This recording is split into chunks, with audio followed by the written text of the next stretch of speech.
And we are live. What is up, everyone? Welcome on in. Happy Thursday. I hope everyone is doing well. Pink Girl Gamer Jade, what is up? Welcome on in. I'm sorry that did not play earlier, so I will replay that alert now. Pink Girl Gamer Jade backseats with. This is the part you say hi everyone lol. Hi everyone, lol. What is up? Anyway, yeah, relatively earlier start tonight. I did start maybe 15-ish minutes earlier, just because I do want to get through as much of this case as possible. Hopefully we can finish it tonight, but knowing this case, I don't know. So yeah, just a recap, I think we are now in the latter part of the case, and Dash you can... backseats with. Say hi everyone lol. Hi everyone, lol. Yo Dash, what's up? Welcome on in. What is wrong with this freaking controller? Is there any way to freaking hard reset this controller, because it's like so annoying? I feel like I've paired this with a lot of devices. That's why it's like screwing up. Anyway, you know what? Screw it. Onto the old controller. The dedicated Mario controller. Why not? Anyway, alright. Let's continue this. Yeah, latter part. Committee for Prosecutorial Excellence. Alright, I just need to double check if like audio's okay.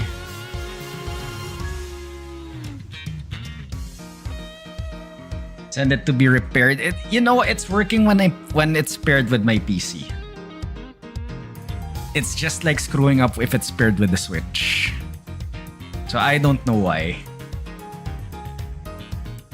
Yeah, because this is the what they call this? This is the Pro 2 controller from 8-Bit Do. There are switches here for Switch, Xbox, PC, and Android or whatever. So it's working with the PC. It's just that it also works properly if I like pair it with the SNES with the retro receiver. It's just with the Switch that it randomly disconnects. So yeah. Anyway, all right. Okay, resume from playing. Let's do this. Let's continue. All right.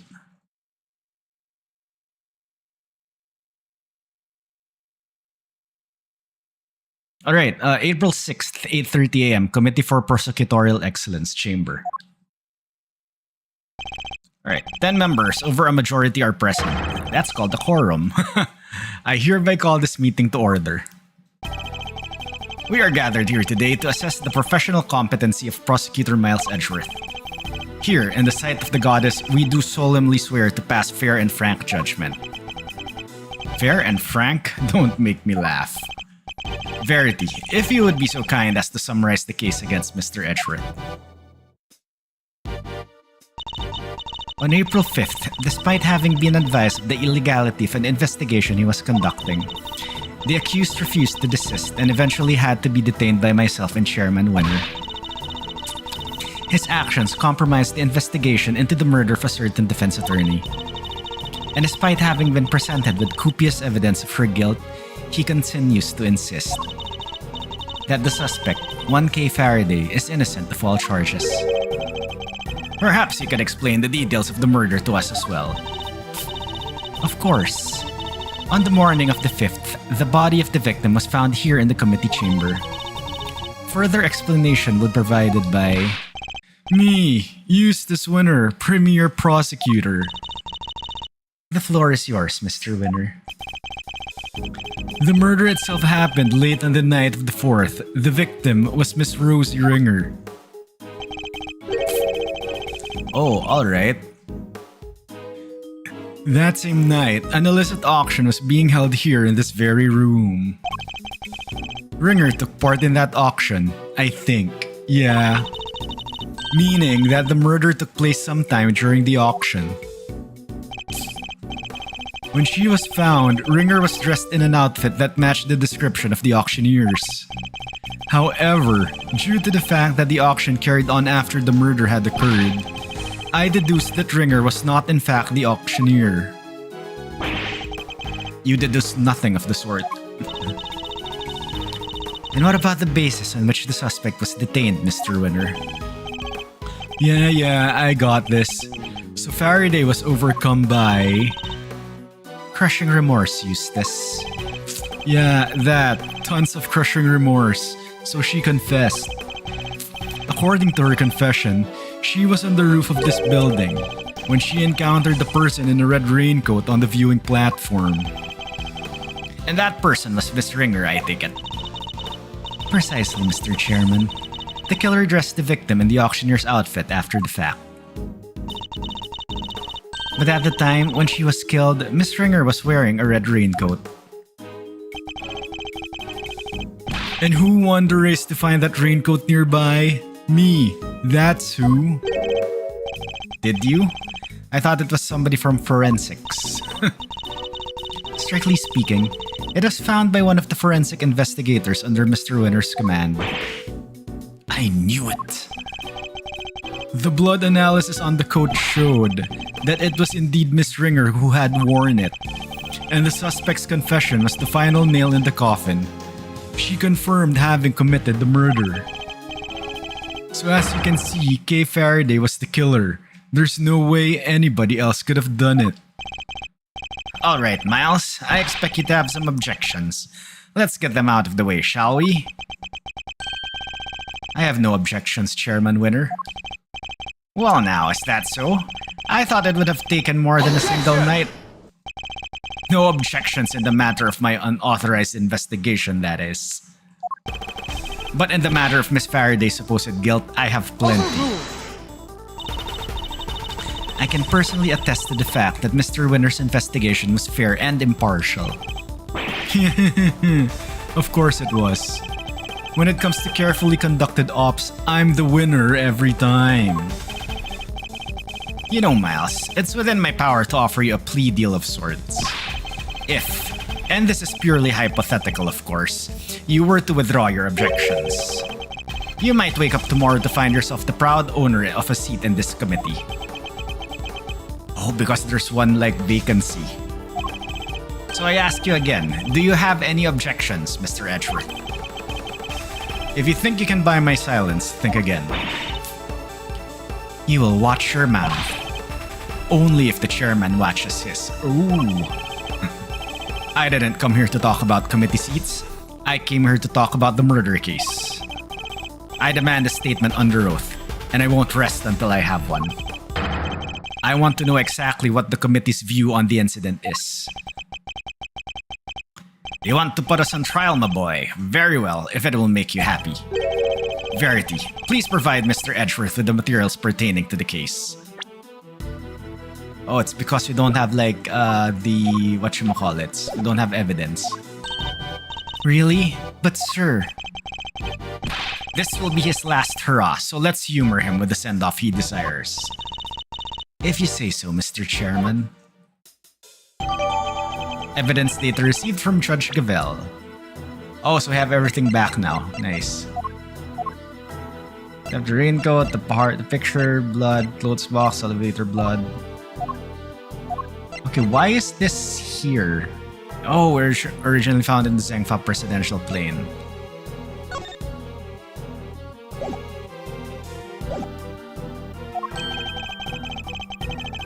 You have no objections to Verity representing the committee, I assume. None whatsoever. Mr. Edgeworth. Don't worry, Kay. Everything will be fine. You'll see. Oh, argument time. The committee's view of the case. Ms. Ringer attended the auction as a potential buyer. The red raincoat was one of the items up for sale. So our assumption is that after winning and paying for it, she left the auction with her purchase. The only exit from the storeroom was, of course, the hatch leading up onto the roof. After she'd emerged into the viewing platform, that's when Miss Ringer was attacked by Miss Faraday. Shortly thereafter, her flame went out and thus concludes the committee's view of the case. Oh. The raincoat was on offer that night. Is that really true? We believe so, yes. You remember the failed assassination attempt on the president of Zengfa, I assume. The raincoat is a piece of evidence from that case. So that has a connection with the first case. It should, of course, have remained safely under lock and key in the appropriate facility. But our inquiries revealed that it did go in fact missing under mysterious circumstances. And wound up in the auction along with everything else. That makes sense, I suppose. Wonderful work, Verity. Just wonderful. Crystal clear as ever. You flatter me, sir. Now, Mr. Edgeworth, perhaps you could save us all some time and simply admit defeat. I'll do no such thing, thank you very much. Very well. It's good to know that you still have some fight in you. It is? Why? Come to think of it, she said some strange things when she visited me this morning too. What exactly is she up to? Rebuttal. Ringer attended the auction as a potential buyer. In other words, a member of the committee was actively involved in the illegal evidence trade. It is unfortunate. I don't know what else to say. And of course, we'll be looking into any such activities just as soon as this hearing is over and done with. I commend your decision to pursue the matter further, Mr. Chairman. Oh, don't be silly, Verity. It's the least we can do, really. Not that it's any of your business, Miles. Not anymore.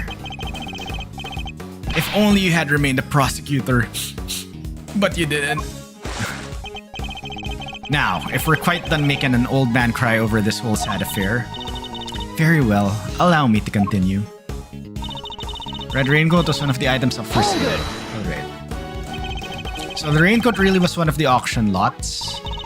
That's correct. I believe it originally belonged to a Mr. Shelley the Killer.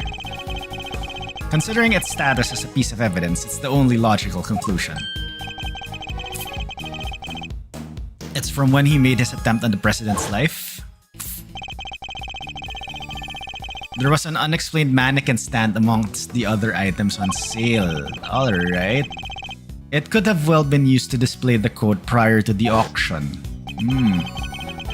Do we know how the items were being smuggled in? That is still under investigation. Almost a year. Annihilael, holy crap. Coburn64 backseats with. Sorry to interrupt, but there's an important stream announcement. Hi Twitch. Hi YouTube.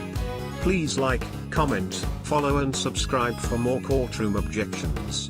That's all for the low fee of being a chat lurker. Don't delay, sub today. Back to you, Psycho. Yo, Coburn, thank you for the backseat. But Annihilael, holy crap, thank you for 11 months in a row with Prime. And that is indeed almost a year. Really do appreciate it. Enjoy the ad for viewing and enjoy the emotes. And Coburn, yes, thank you for the backseat. And if you did hear that backseat, if you are in Twitch... 20 months with this nerd, bloody hell, that's almost a year. And Coburn, thank you for 20 months. I do hope that resub is all set up already. And, well, if you do redisplay that message 3 days later, I wouldn't mind. Dash, welcome on in. Hi. How are you doing? Alright, yeah. What was I saying? Yeah, if you are new in Twitch and you enjoy content like this, consider giving the channel a follow. I really do appreciate it. And Dash, thank you for being a fan. I really do appreciate it as well. Anyway, back to the case. I will refund your points later, I promise. Alright, especially considering that you will soon be officially a prosecutor no longer, Mr. Edgeworth. Brrr. It's cold in here. Sounds like the outcome of this hearing is a foregone conclusion. No surprises there. My personal circumstances aren't important right now. Please continue, Your Honor. As I was saying, the raincoat was one of the items up for sale. So our assumption is that after winning and paying for it, she left the auction with her purchase. Wait, I think this is probably the statement in question. Why did she leave so soon after making her purchase? Because of the auction house rules. Winning bidders are expected to pay for their items immediately. Miss Hart told us pretty much the same thing. Miss Ringer, having paid for the raincoat, probably left immediately afterwards in accordance with the rules.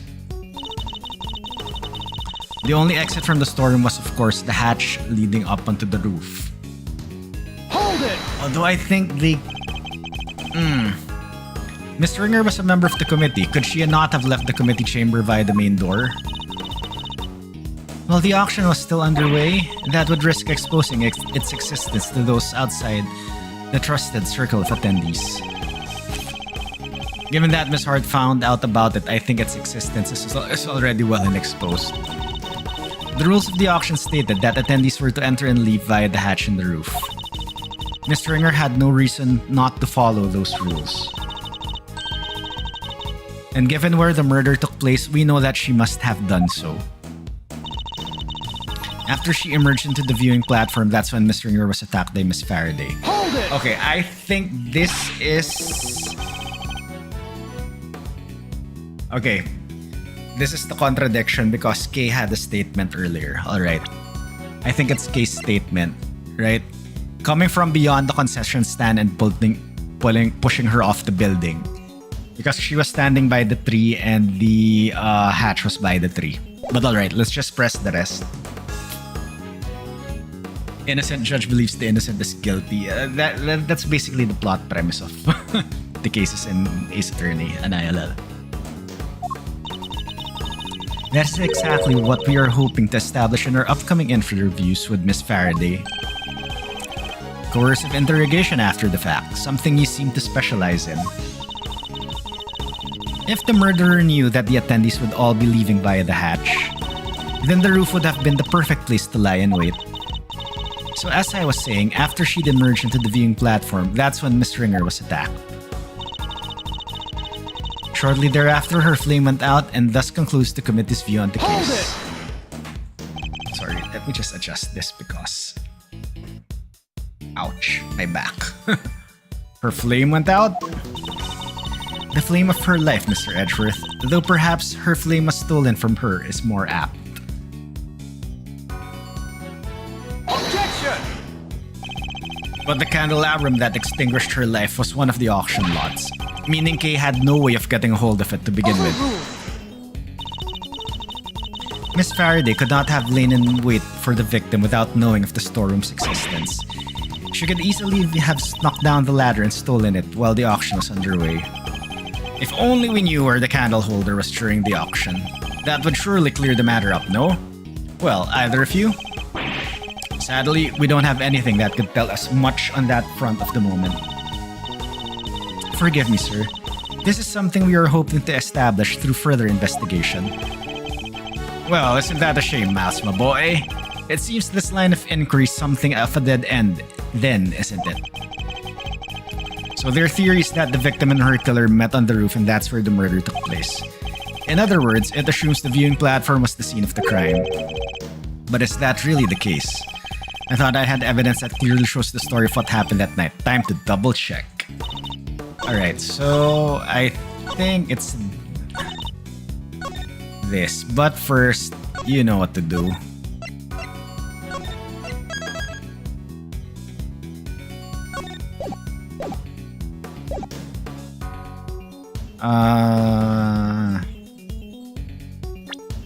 I need to present case recollections.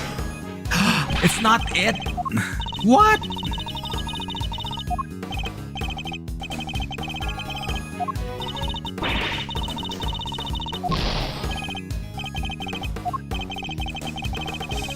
Wait.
The storeroom was at the hatch. Assumption is after winning and paying for it, she left the auction with her purchase.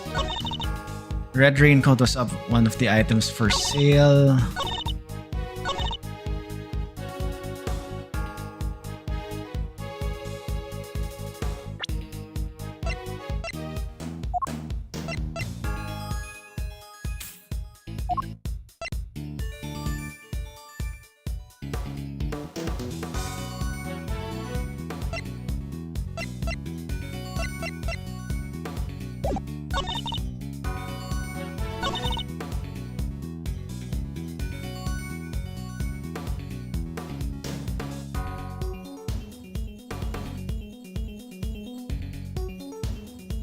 Ringer attacked by Miss Faraday.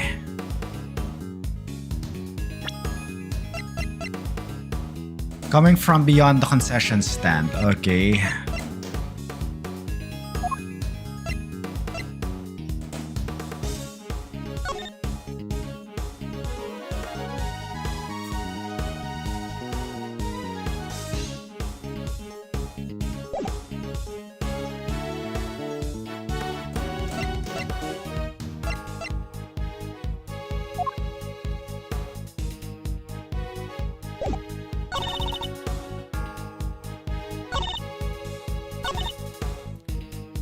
On the exit, okay, that's a given.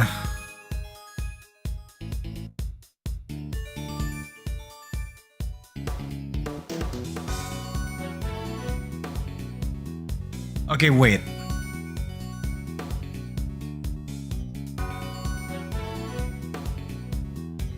I think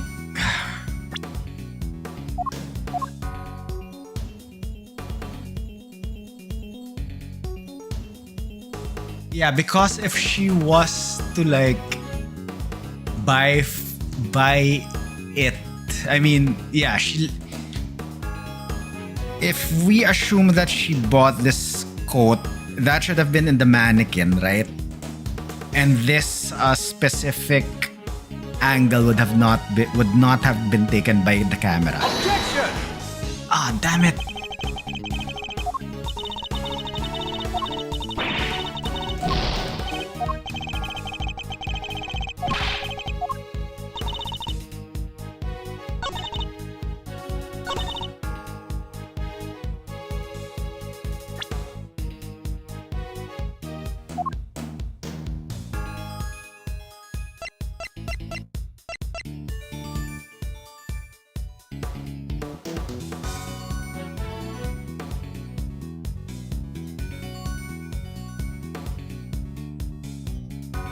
Okay, wait.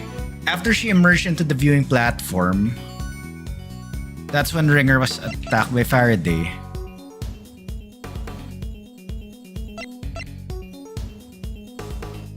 So if that's the case, then then like blood would have been all over the place, right? Objection! Damn it. Still not it.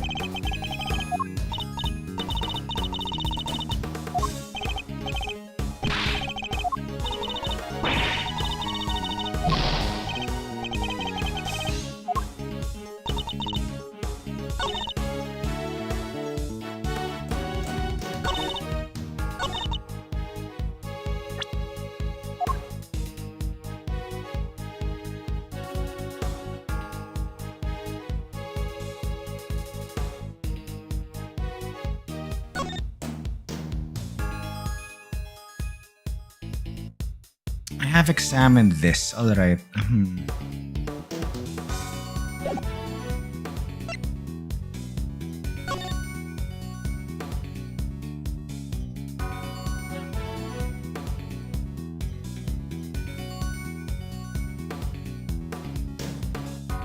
Prominent burn mark. Pink Girl Gamer J backseats with. Hi, my name is Psycho and this is why I'm not a lawyer. Yep. This is why I am not a lawyer.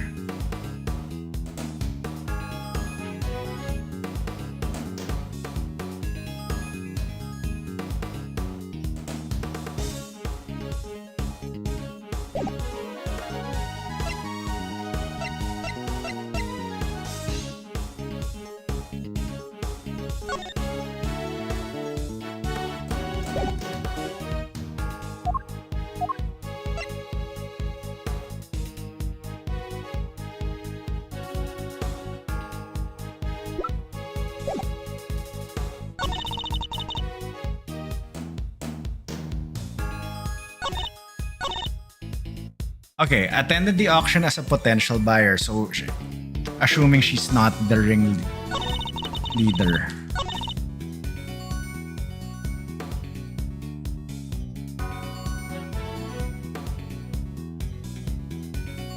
Right.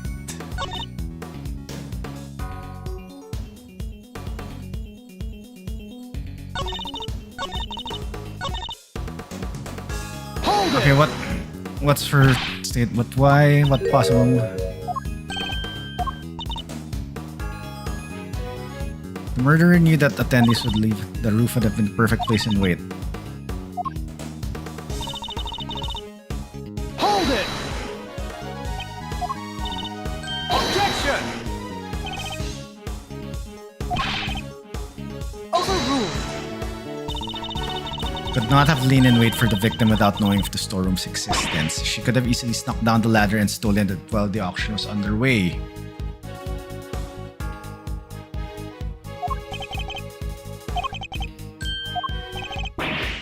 Okay, so this is probably not the statement that has a...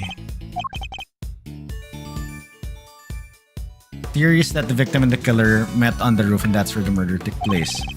In other words, it assumes that the viewing platform was the scene of the crime. But is that really the case? I thought I had evidence that clearly shows the story of what happened that night.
Hold it!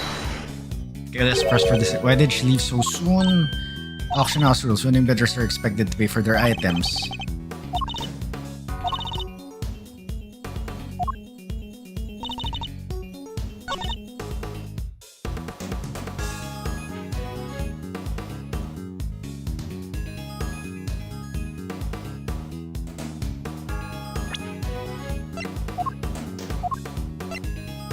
Objection! Oh my god. Maybe you can clear something up for me, Judge Gavel, but what is Miss Hart doing here at this hearing? She's an eyewitness. I thought it would be obvious. Well now, I ain't really an eyewitness, more of an ear witness, I guess. She's not exactly the most confidence-inspiring choice to help you make your case, is she? I like to think I choose my allies a little more carefully than you, Mr. Edgeworth. Then you should question them more thoroughly, because there's something she hasn't told you. Take a look at this. It's a photo taken by Miss Hart. Yes, in the storeroom, correct? What of it? According to your theory, the murder occurred up on the roof. But according to Miss Hart's testimony, she happened to witness the entire incident unfold in the storeroom, just before she took this picture. Wait, you're saying Gavel got it? Wrong. That's exactly what I'm saying. What? Miss Hart, if I may confirm your account of the events you witnessed last night, you saw the person in the picture, correct? I sure did, clear as day, and with my own 2 eyes to boot. And what were your impressions at that point? My impressions? This right here's the scoop of the century, something like that. Yeah, that makes sense. Ahem. I was hoping more for your impressions of the person in question. Oh, that here's a walk-in meal ticket? Seriously? Just my little joke. No need to look at me like I done sat on your lunch. Oh, red raincoat rat? Why, I took one look and I thought that's our perp rat there. And therein lies the rub, for Miss Hart to have thought of such a thing. Oh, Mr. Edgeworth, when will you learn to use your words? If it is an explanation of the facts you require, you need only ask, you know. What do you mean? I assume you're about to raise the issue of the voices Miss Hart heard. Voices that may be unrelated. Objection! Unrelated? You can do better than that. Was one of the voices Miss Hart heard really even Miss Ringer's? You're kidding me, right? Them folks who's talking crime-related turkey or my name ain't Lord Danged Hart. Ah, but did you hear them clearly? Well, can't rightly say for sure, but... Gah, I can't rightly say nothing, and you know it. They was using voice changers, I done told you that. Precisely. Miss Hart heard voices, but those voices were disguised. Which means we cannot even be certain that whatever she did over here had anything to do with the murder. Objection!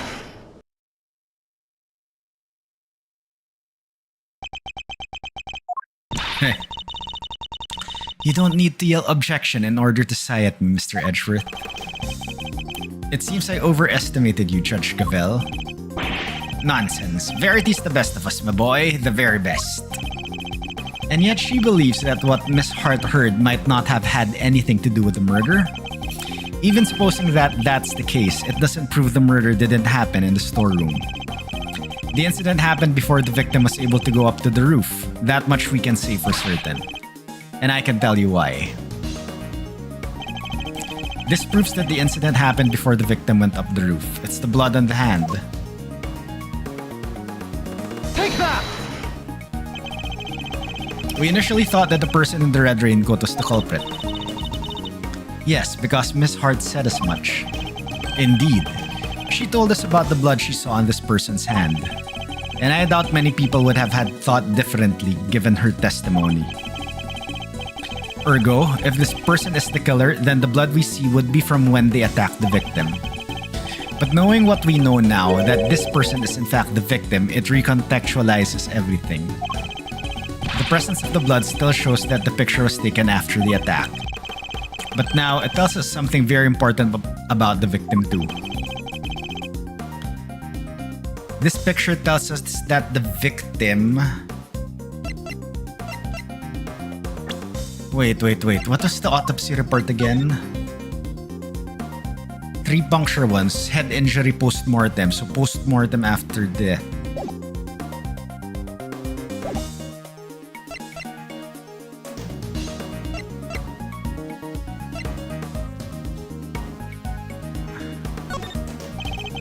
The victim must have struck the killer. She must have struck them hard enough to draw blood. That's the blood on her hand. Mr. Edgeworth, all the blood at the scene was shown to have been from the victim, which means your theory holds no water whatsoever.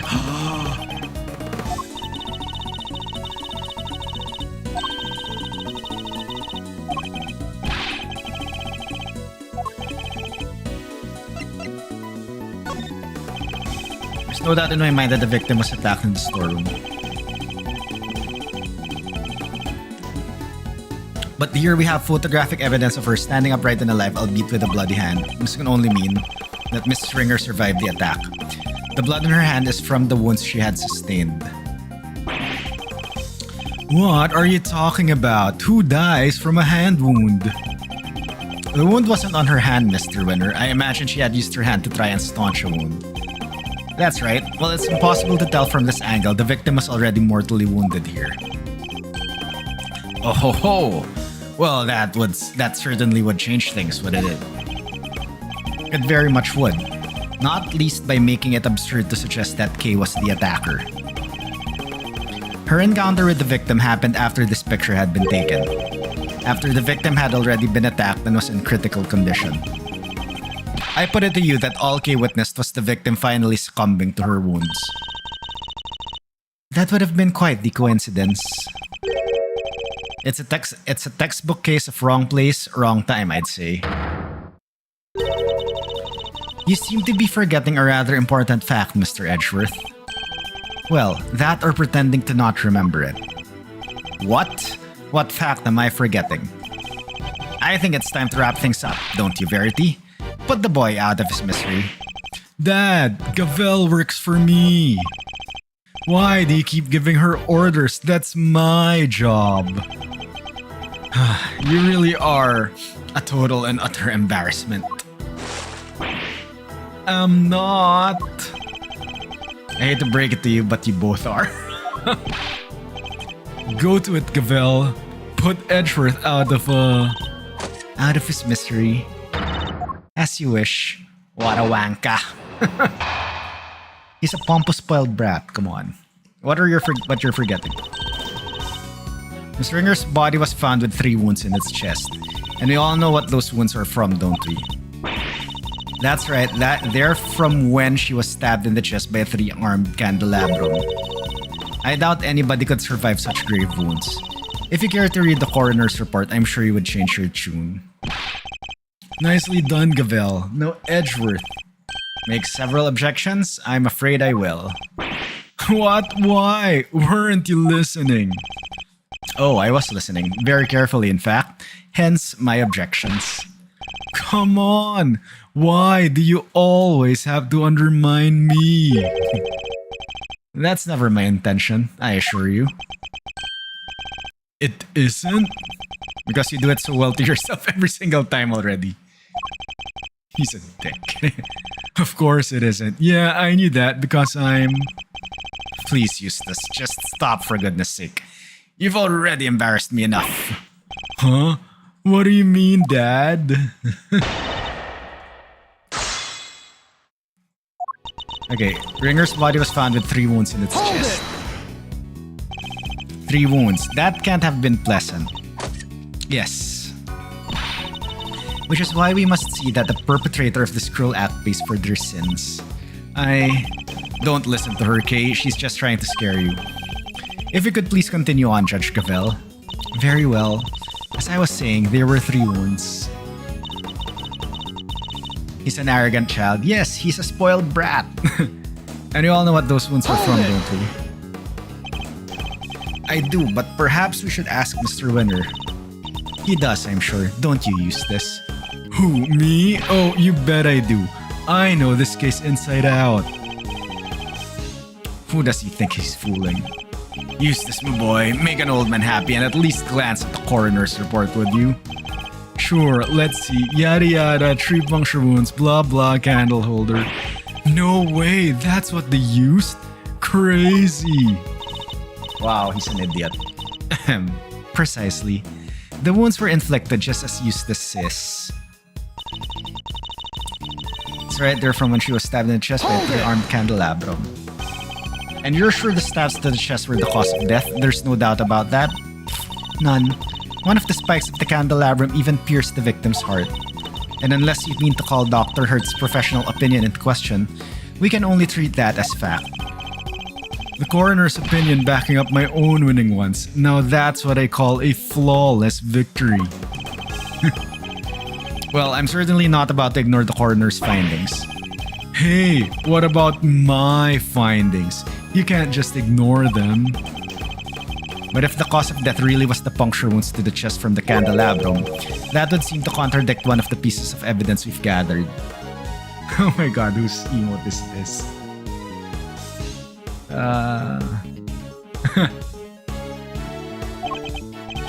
He's not just ignoring my findings. He's ignoring me. Do something, Gavel. As you wish.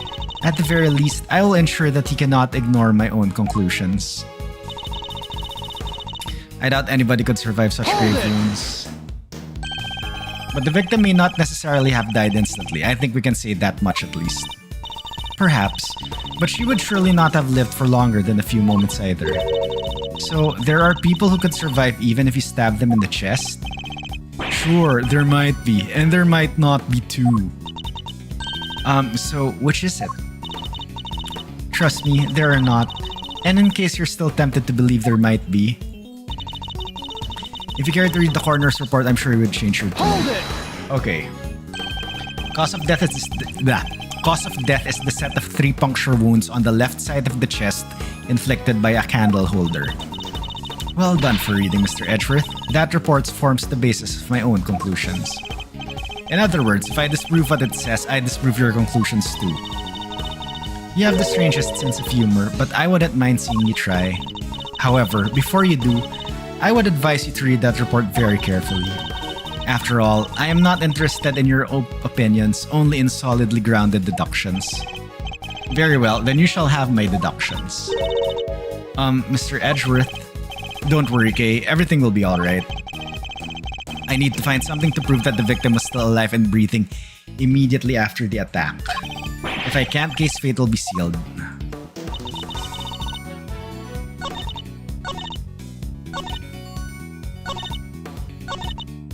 Okay, so what does the report say again? Cause of death is 3 puncture wounds. Also suffered head injury post-mortem. Other remarks: prominent burn mark on back of victim's right hand.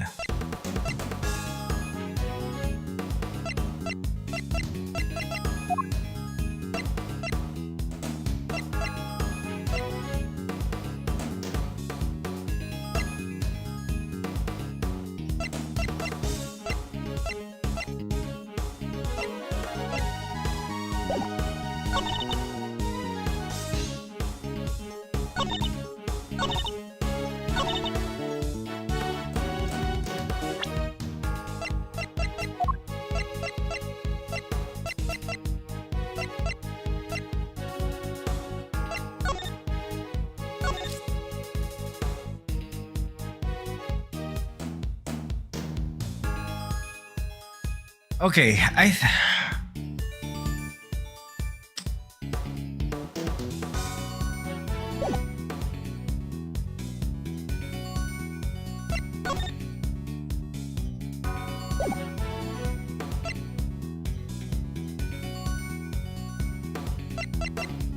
Okay, because look, this photo has the left hand with blood. The photo of the body also has the left hand with blood, right?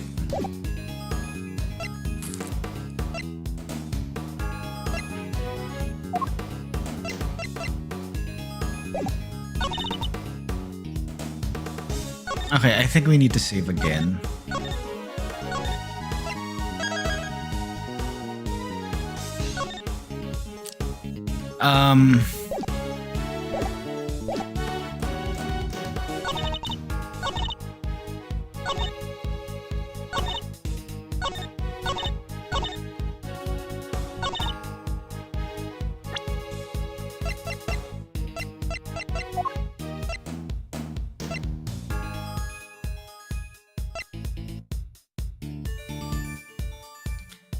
Head injury sustained post-mortem.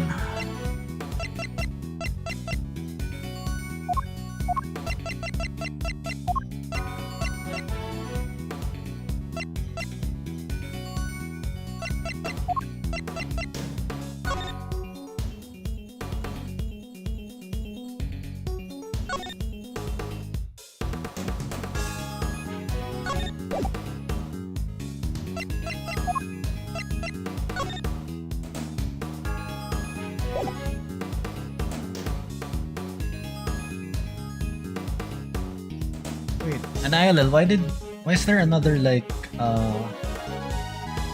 resub message from you?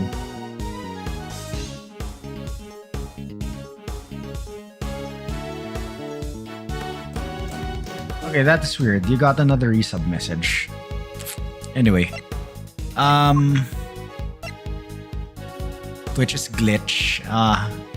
Fair enough. Okay.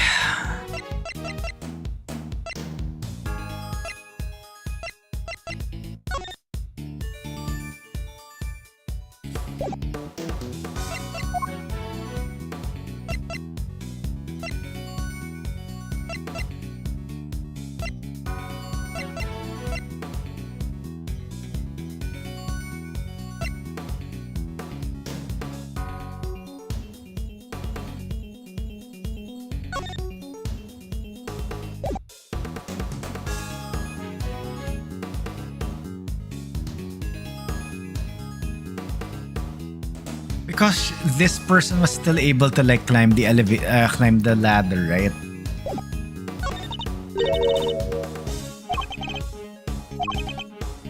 Something to prove that the victim was still alive immediately after the attack.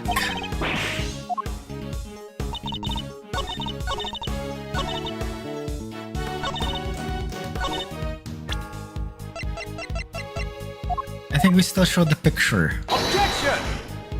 Damn it!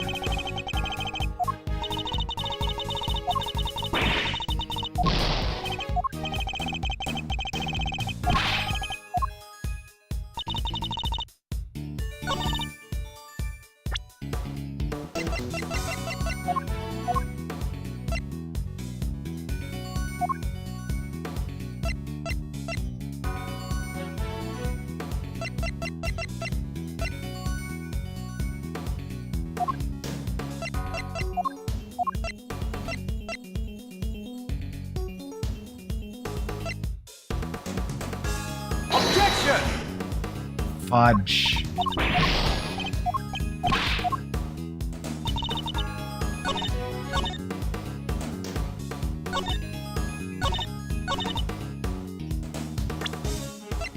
And there's only two things, either the coroner's report or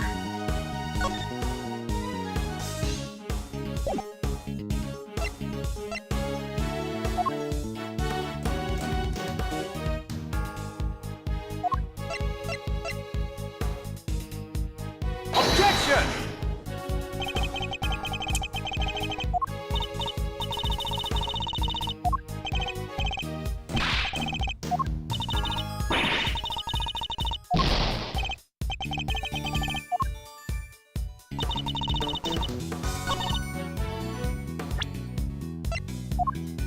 Objection!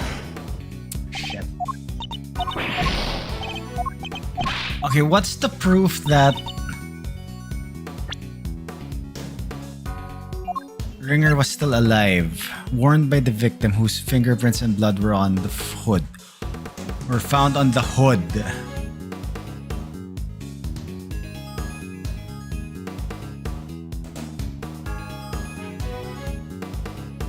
Objection! Far out.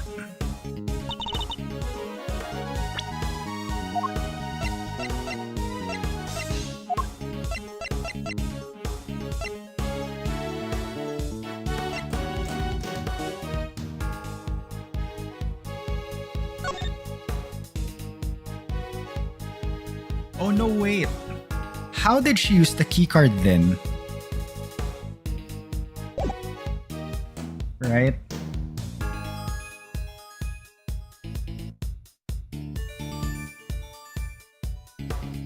Okay, wait.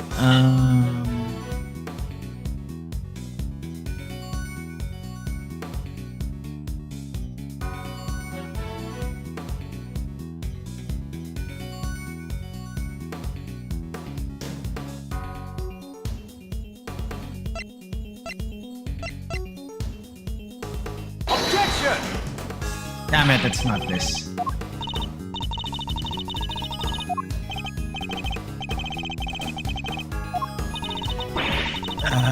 Come on, hurry up.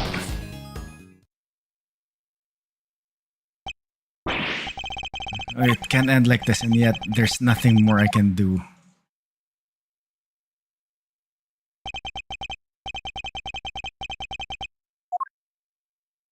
Aw, sad.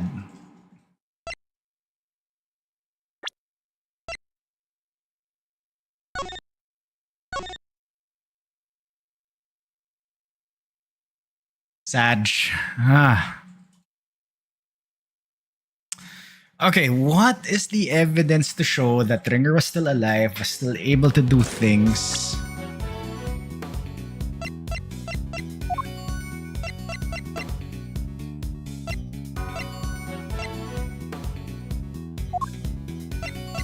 Okay, coroner's report. Sometime late last night. Cause of death is the set of 3 punctured wounds on the left side of the chest, inflicted by a candle holder. Victim also suffered a head injury post-mortem. We don't know where the head injury was taken or was done. Prominent burn mark on back of victim's right hand. Badge 2. So we can't see the victim's right hand in this photo. Hold it! Damn it, okay.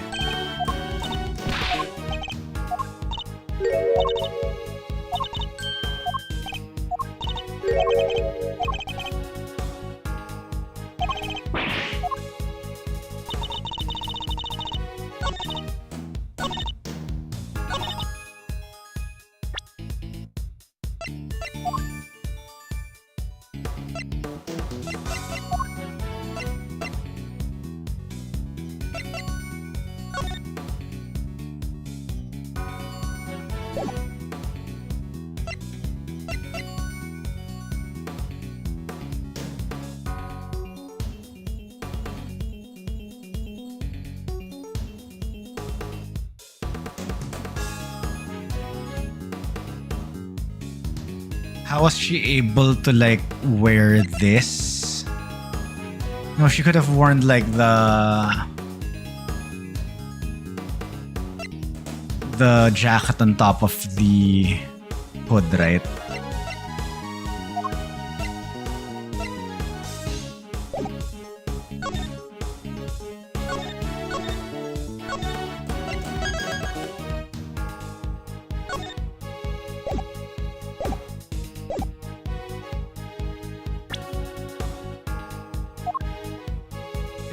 It should be this one, right?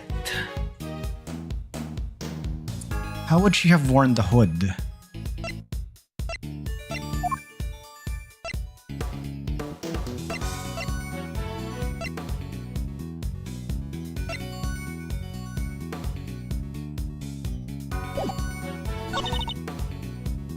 Hold it!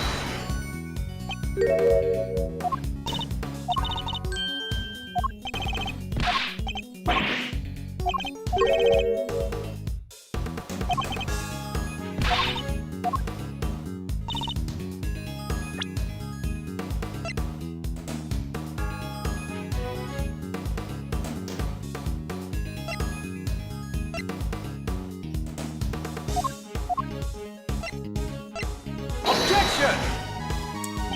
Okay, it's not. Okay, I have a feeling this is the statement, but we just need the evidence.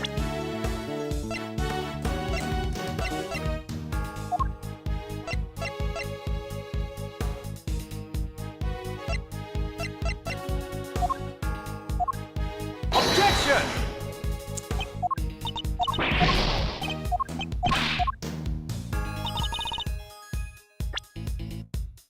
Objection!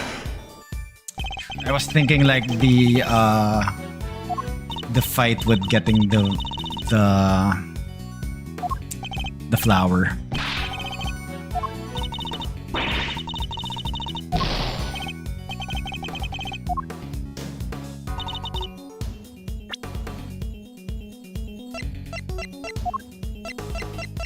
Could it be that she used her key card? Objection! No, damn it.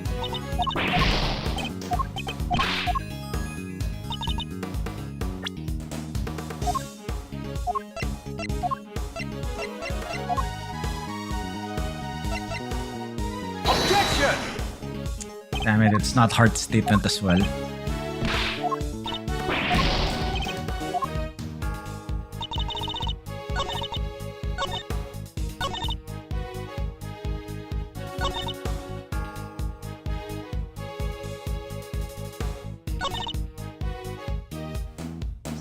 Just by a candelabrum. I doubt anyone. Hold it!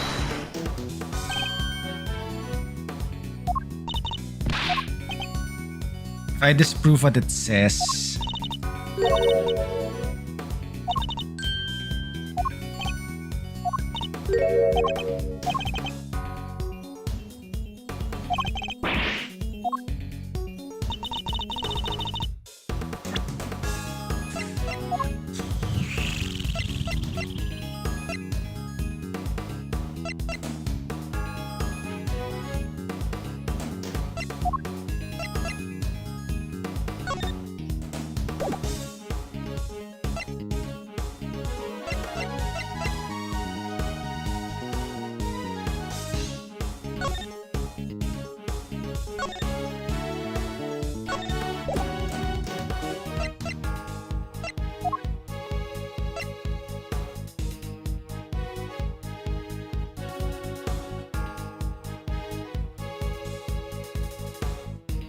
Is it Kay's recollection that she was still able to push her? Objection!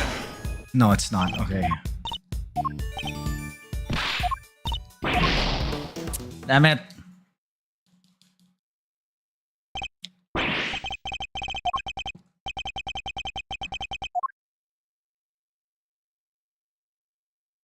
Yeah, by the way, ads are running.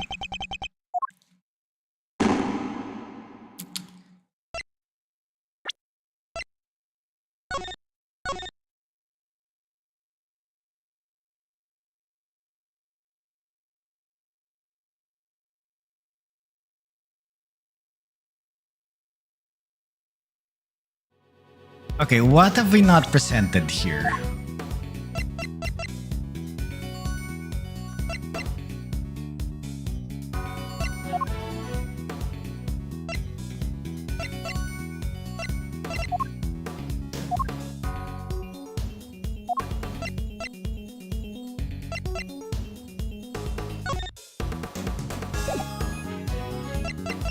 Objection!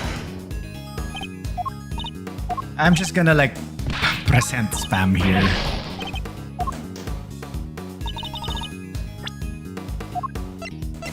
Objection! It's not the clothes blocks.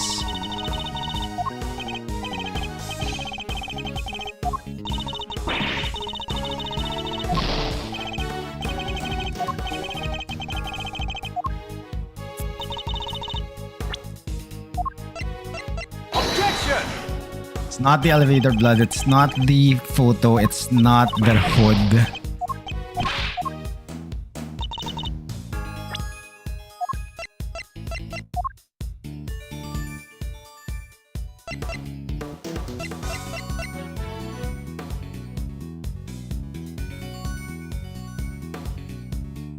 Objection! It's not the candelabra.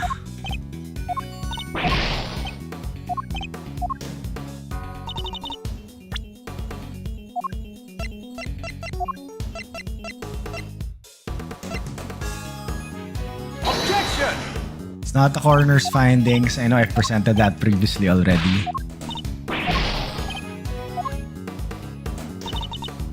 Hold it! Oh, damn it.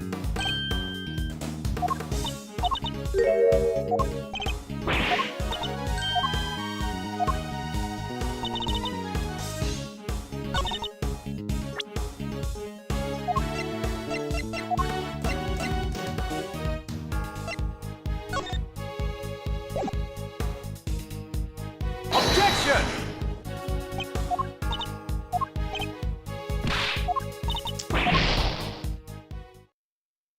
Okay, again.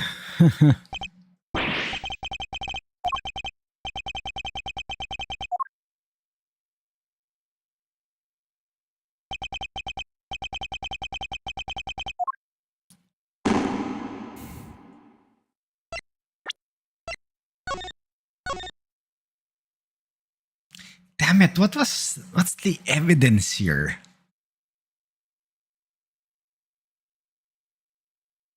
Come on.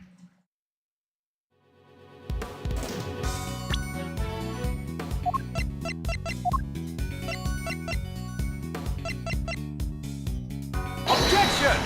It's not the masks.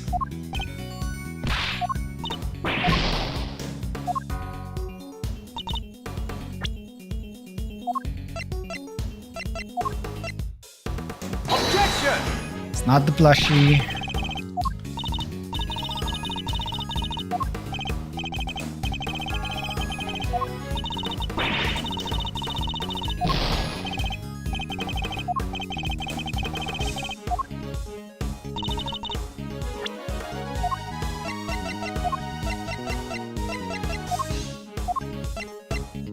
Objection! Okay, I swear if there's nothing in the evidence in this statement,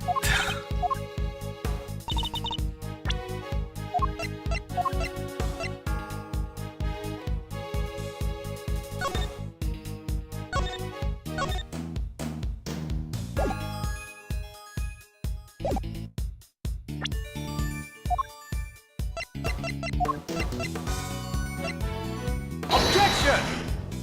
It's also not the ringleader costume.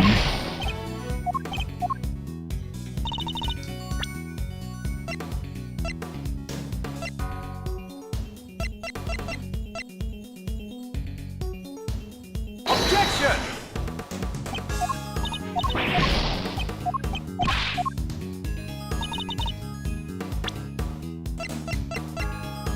Objection! So this is not the statement.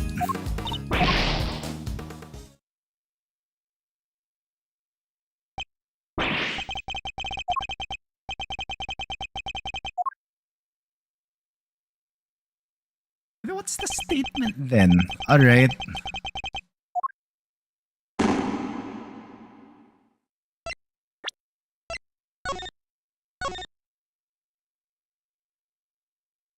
Hmm.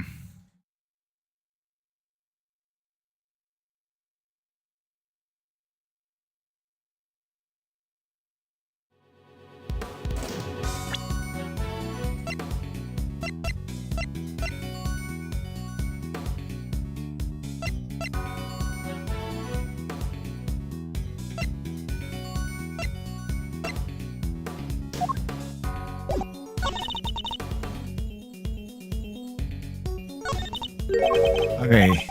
I need to find something to prove that the victim was still alive and breathing immediately after the attack. Okay, let's press each statement again. 3 wounds that can't have been pleasant.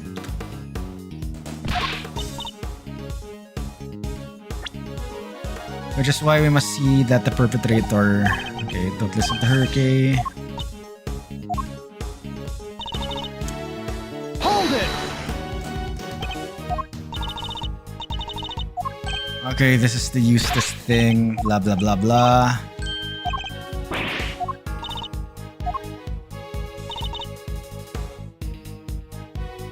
Hold it!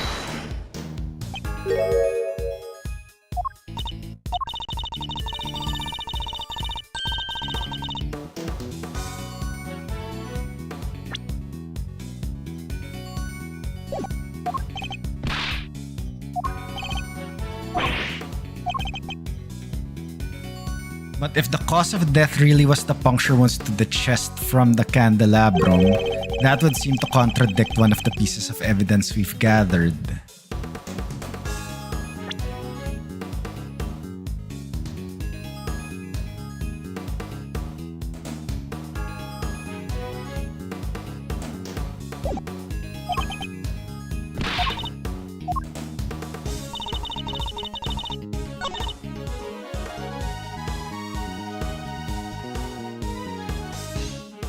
So is this the statement that needs like...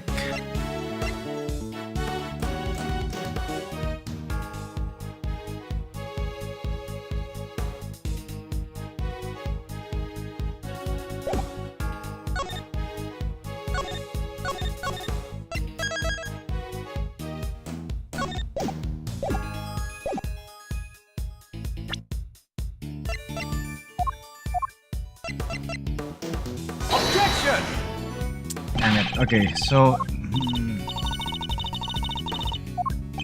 I'll try again with the photo here. So this one, the photo, the coroner report, or the candelabra. Objection! Oh my god. Okay. Chairman Winner, you know what this is, of course. The red raincoat, that's right, isn't it, Verity? Yes, sir. The one Miss Ringer was wearing. I warn you, Mr. Edgeworth, you will not be thanked for retreading old ground here. Well, I'm afraid I might have to regardless. Now then, if we answer me this, Judge Cavell. You told us that the victim's bloodstains were found on the coat. But do you remember where exactly they were found? Of course, they were found on the hood and... No. What's the matter, Verity? The hood and... Was blood found anywhere else in the raincoat? No, it was not. Doesn't that strike you as odd? The victim died of stab wounds to the chest. Wouldn't that lead one to expect to find bloodstains in that area? And yet, there was blood only on the hood. That's a glaring contradiction if I ever saw one.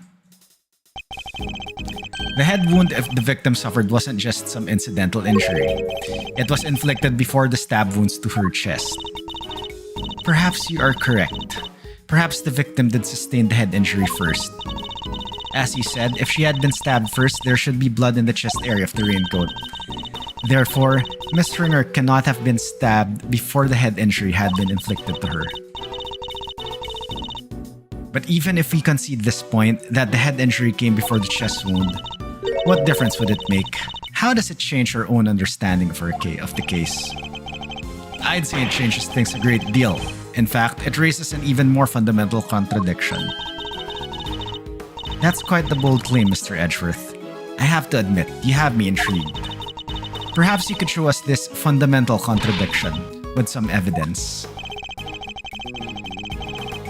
Which piece of evidence best demonstrates the contradiction the order of the injuries revealed?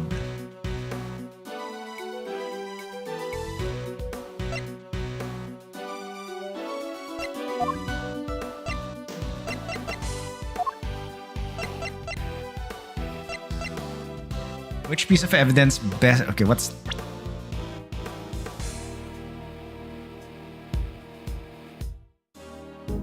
But that the head injury came before the chest wound. What different... How does it... Okay. Cannot have been stabbed before the head injury.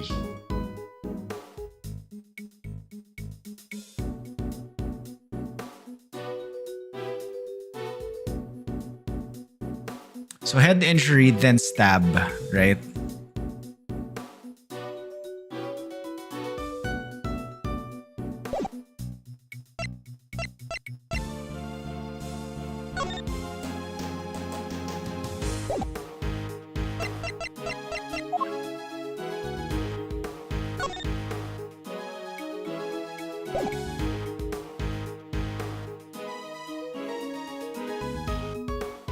Take that! Ah, shit.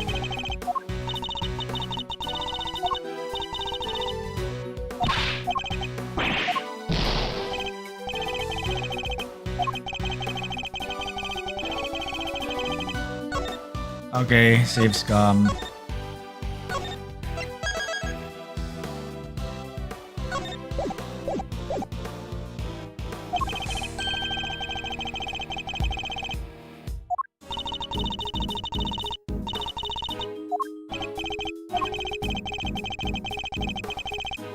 The victim had been struck on the head before she was stabbed in the chest. Then this piece of evidence makes no sense at all.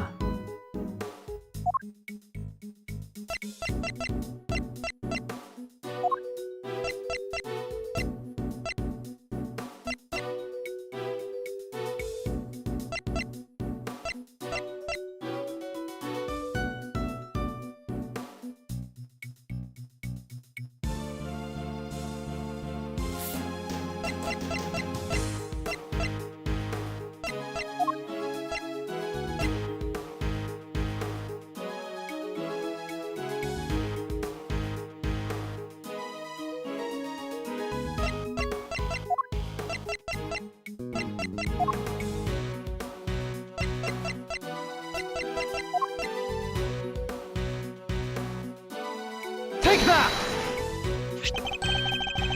The autopsy report.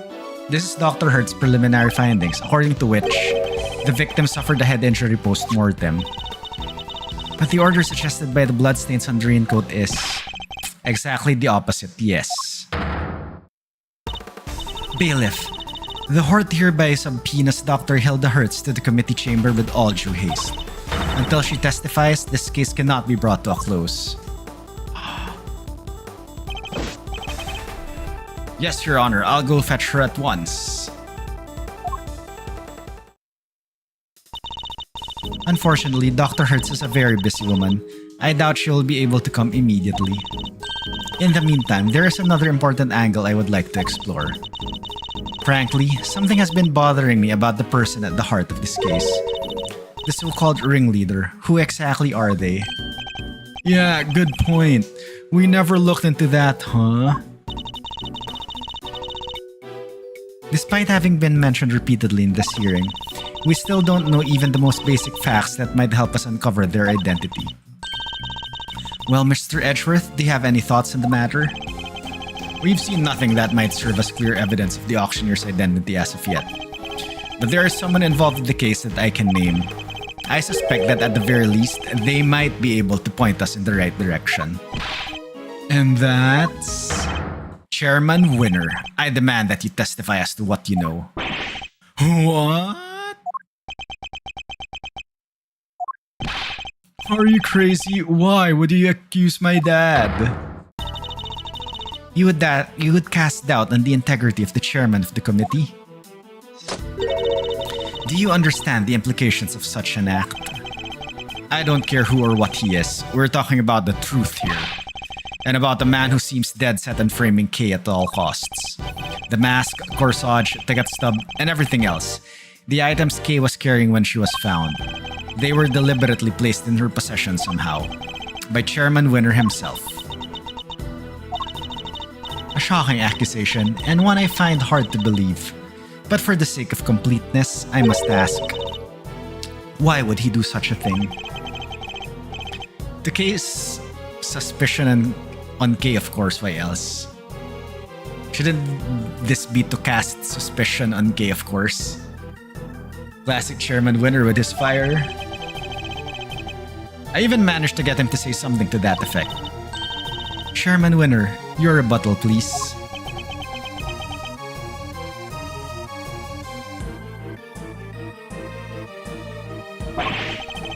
I think the good chairman might be in shock. So what if I did? Did you hear me, dear boy? I said, so what if I did? You say you got me to admit as much. But where's your proof, With no witnesses to speak of, your word alone is hardly enough to make an accusation like that stick. Or do you mean to tell us that you have something more to base your outburst on? He still has the arrogance he showed back at the detention center, and yet... Mr. Edgeworth, I'm going to have to ask you to explain yourself. If that's alright, Mr. Chairman. Not at all. I'll be very interested to hear this for myself. I'm intrigued to learn where Miles might have gotten the idea that I'm some sort of criminal. Because you'll never find a more fine and upstanding citizen than myself. He has a lot of nerve acting all innocent like that. Very well, let's start at the very beginning. The fact that the auction took place right here in this hollowed trial chamber is a point of suspicion. A location that should, by rights, only be accessible to the members of the committee. Yeah, they all have keycards to the room after all. Furthermore, these auctions seem to be held on a somewhat regular basis. And for that to be possible, there can only be one winning explanation. That's right, Mr. Winner, that the auctioneer is a member of the committee. What? No! What on earth is wrong now? What do I do, Dad? I played right into his hands. Oh, you did indeed, you utter nitwit. But Miles, my boy, you do realize that you've cast quite the wide net with your explanation? That's true. There are 11 members of the committee altogether. 10, giving Miss Ringer's unfortunate passing. 10 potential suspects in total.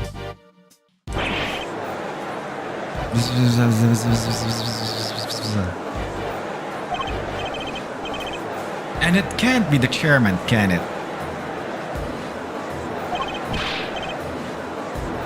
Whoever it is, speak up right now. Calm down, all of you, please.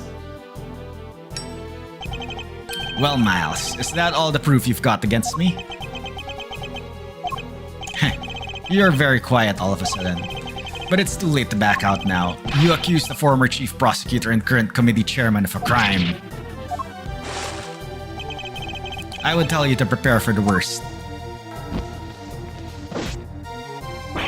But there's no preparing for what you're about to face. Know your place. You've been forcing us to argue over every little detail for a while now. Where the murder happened, the order of the victim's injuries, some other things I hardly even remember. But you needn't have bothered my boy because it's all irrelevant in the end. Think about it, the suspect herself has already said she did it. That's all that matters at the end of the day, and her sentence will be lighter for it, so rejoice. And there you have it. Feel free to pick holes in it as you see fit. How can I when that was barely a testimony to begin with? That man, he's a very powerful person, isn't he? It's okay, Mr. Edgeworth. Please, just let it go. I did it. I'm the murderer. I even remember doing it. You saw a flash of something half-remembered, Kay. Nothing more. If you must believe in something... Believe me when I say you should believe in your own innocence instead. But... I'm up against the head of the committee here. This isn't going to be easy. But he seems to think he's already won. Perhaps I can use that against him.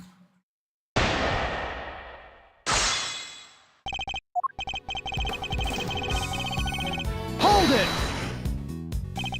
Even if the broad strokes were correct, it doesn't make something true. Oh, don't be such a stick in the mud. I'd say the bigger picture is more than enough here. After all, every case has its little inconsistencies and contradictions. If we let ourselves get bogged down in every single one, we'd never make any arrests. And once we did, the trials would drag on forever. Even you understand that, right? Not in the slightest, hence my inquiry into the details. How much gas has that lighter have? I don't know.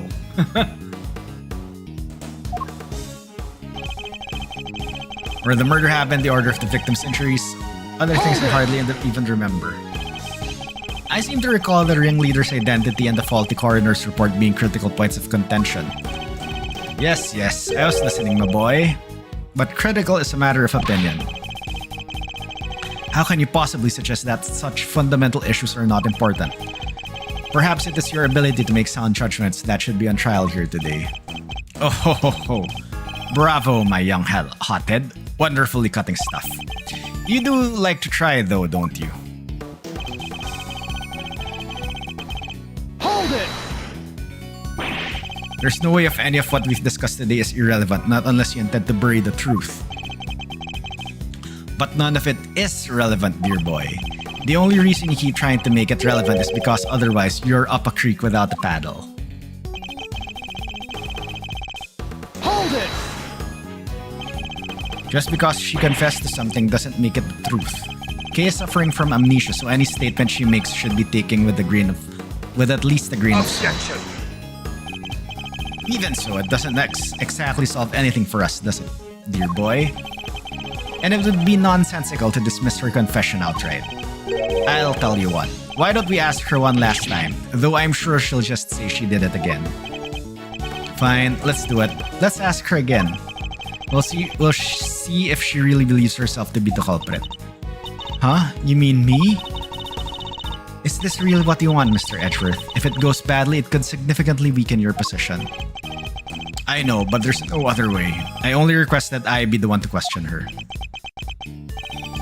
You really know how to tug at an old man's heartstrings, you know? But fine, ask away, on one condition. If this turns out to be a waste of time, that's it.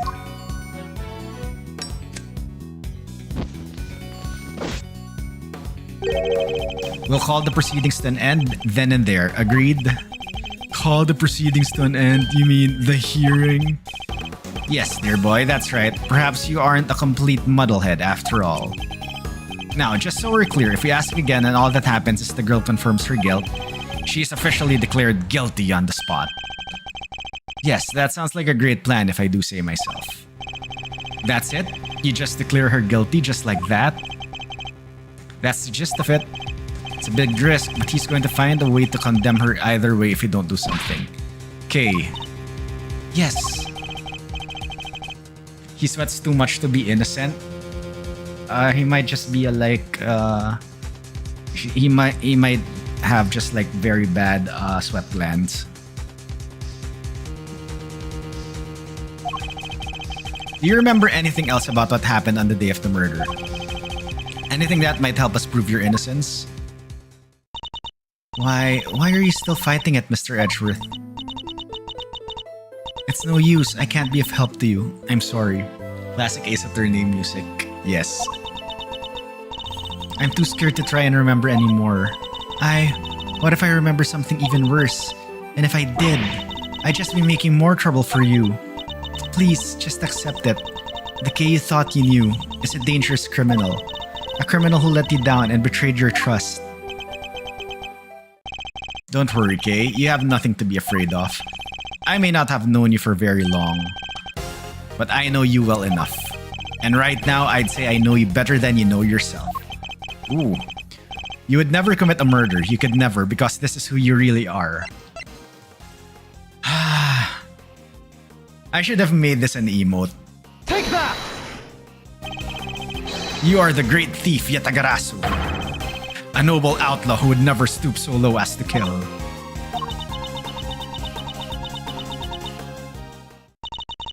I can't do it. I'm sorry because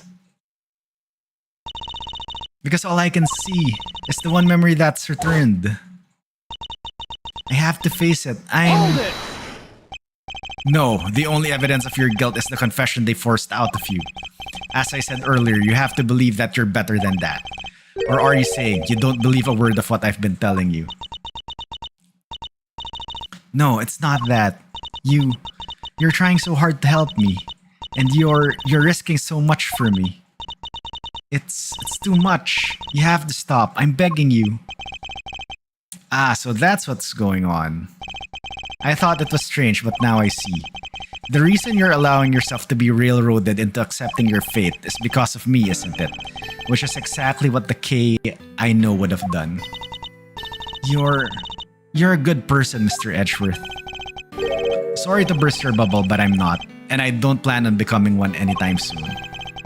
Because despite all your wishes to the contrary, I'm still trying to help you. So you see, I've merely been servicing my own ego regardless of what I put you through. Now, let's try this again. See the good in yourself, Kay. Remember the noble thief you truly are. That memory of you committing the murder, you need to question it with all you have. That's all I ask. So please, do it for me.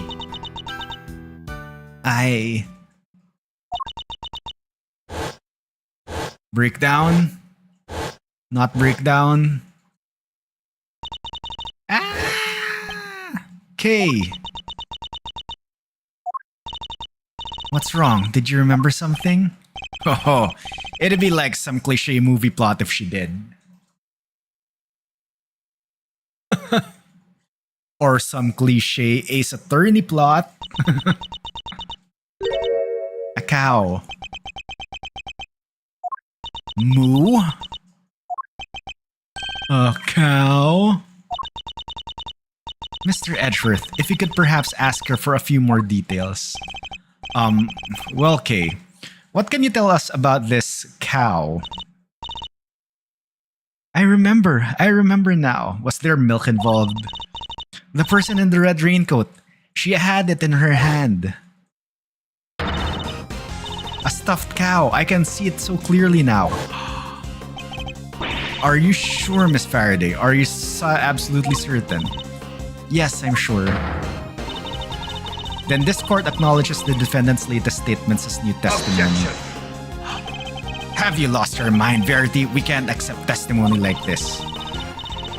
With all due respect, Mr. Chairman, information pertaining to the victim and her possessions is new and highly relevant evidence. Objection. Need I remind you the addled tale of her memory? No, this simply won't do. Addled? But if you claim her memory is unreliable now, then our own argument is weakened, sir. You said yourself only a few minutes ago that thanks to the suspect's confession, we need not worry ourselves over the finer details, did you not? Were we to call the validity of her memories into question, then we must also call into question the confession on which our entire argument is based. Is that really the most advisable course of action? Out of gas, nice. Yes, you're right. Proceed as you see fit then. Thank you, Mr. Chairman. We're still in the game, but only by the skin of our teeth. And only thanks to Judge Gavel's intervention. It's almost as if she was on our side for a second. Well, Mr. Edgeworth, the stuffed animal. I believe the cow in question is this thing here, Your Honor. We found it in the storeroom and believe it is yet another auction lot. Wait, that's...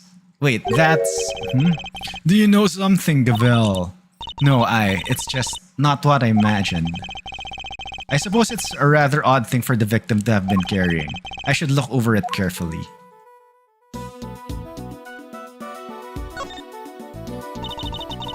The left horn is missing, this hole. It looks like that's where the horn would have gone, but that doesn't look like stuffing in there. So what is it? Let's take a look at the rest of this toy and see what else we can find.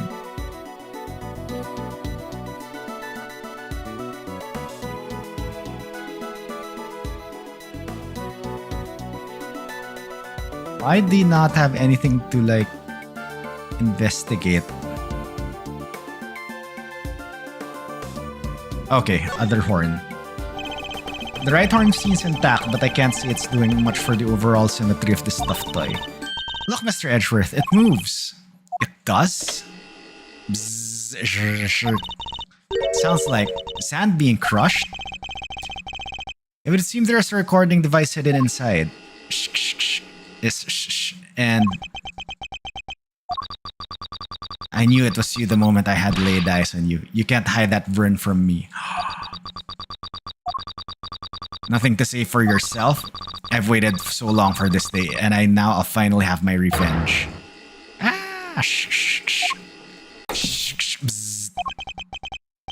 Could this be the moment of the murder? And someone made a recording of it.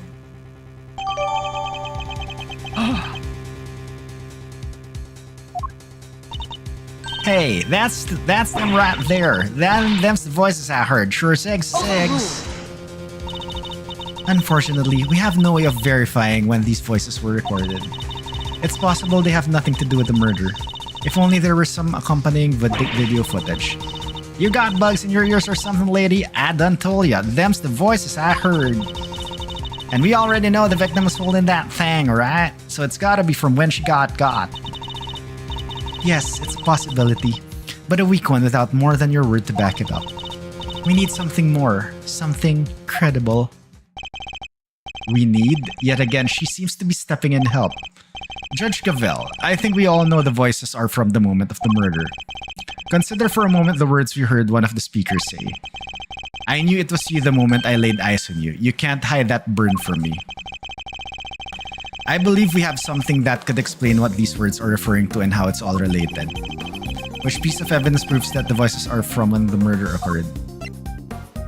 It's this because prominent burn mark on back of victim's right hand. Right? Take that! The coroner's preliminary findings? How did they prove anything? Indeed, what on this page shows that voices must be from the time of the murder. Take that! If you read this part of the report again, you'll see where I'm getting at. Which part exactly, may I ask? What?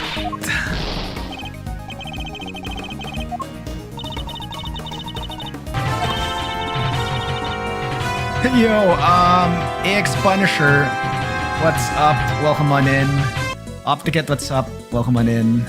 Thank you for the shoutout, Coburn. Shoutout Stream Elements. Yes, please follow Stream Elements. No, but yes, please do check out AX Punisher.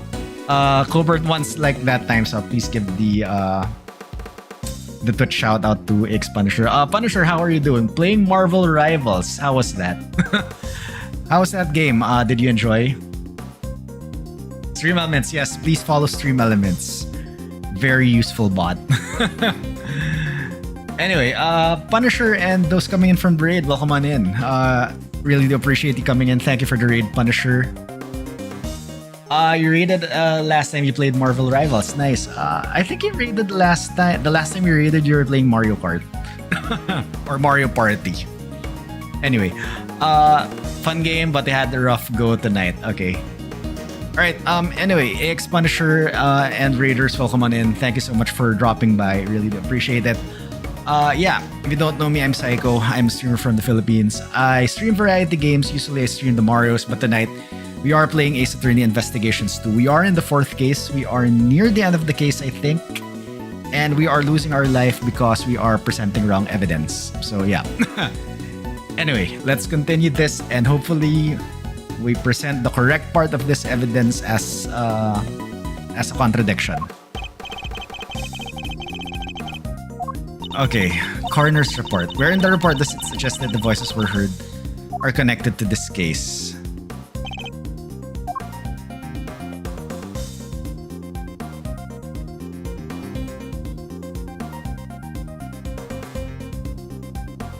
It says here burn mark. Okay.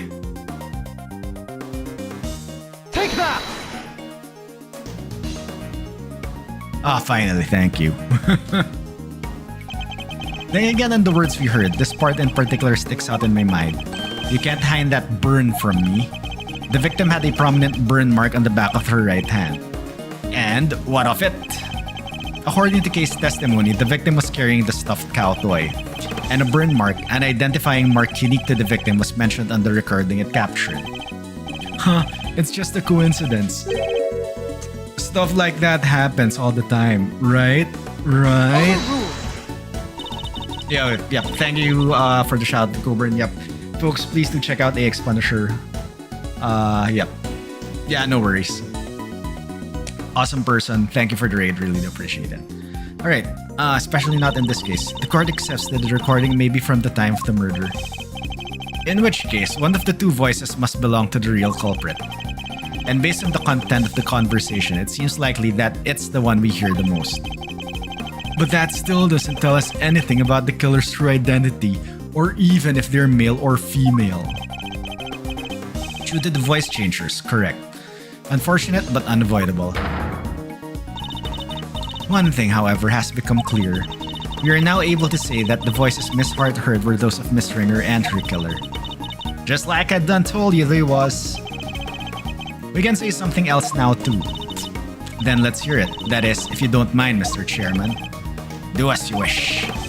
According to Miss Hart, just before the murder occurred, two people came up to the storeroom from the committee chamber on the elevator.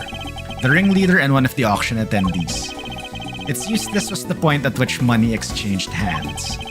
The murder happened immediately afterward, and the auction carried on after that.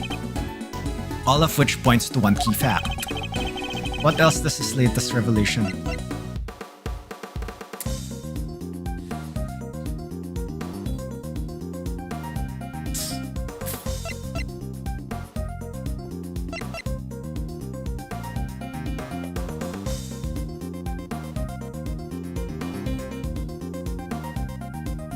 Save scum. Okay, there are only two options. Ringer was the victim.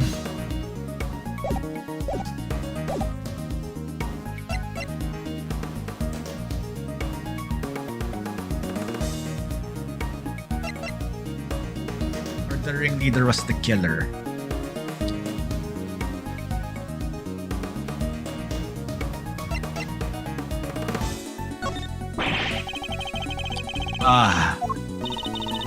Sure about that, Brainiac auction? Okay.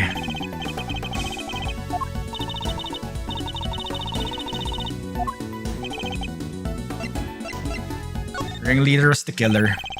Since the ringleader was the auction's sole auctioneer, then it follows that they cannot be the victim. Hey, Gavel. Not right now, Eustace. There's a good boy. And if they weren't the victim, they can only have been the killer. A compelling argument, but hardly conclusive. I am fully aware of that, Your Honor. I was merely warming up for the main event. There were certain traces left on the scene that seemed to suggest that the ringleader was the killer. Then please hurry up and show us. What is something that was placed on the scene that points to the ringleader as having been the killer?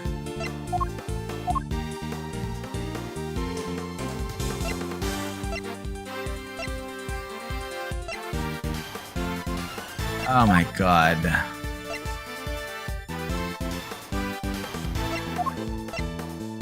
Take that! Damn it, it's not the elevator blood.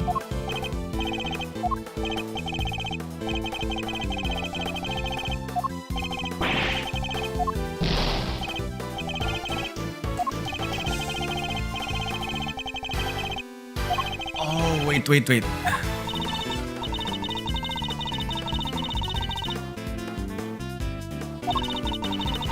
It's the freaking candelabra. Take that! It's not. Ah, fuck. Sorry.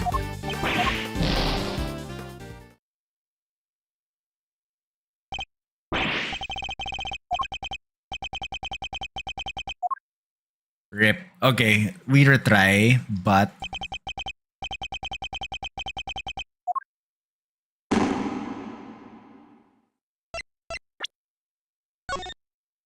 because I'm out of.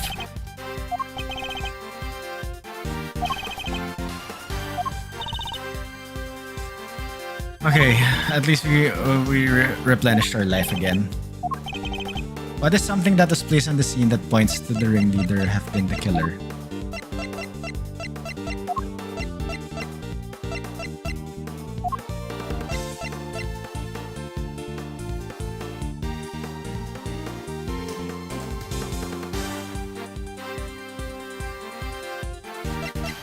It's the ringleader's appearance.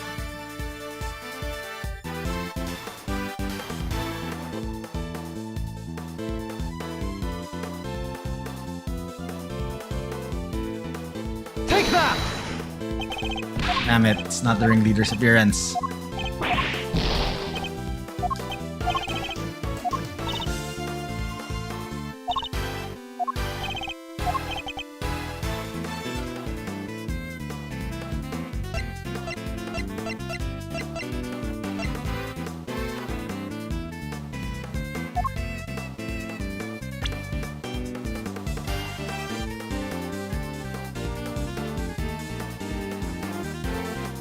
If the ringleader was the killer, there's something they would have wanted to hide. Pink Girl Gamer J backseats with. And with that psycho was the true ringleader. Yes.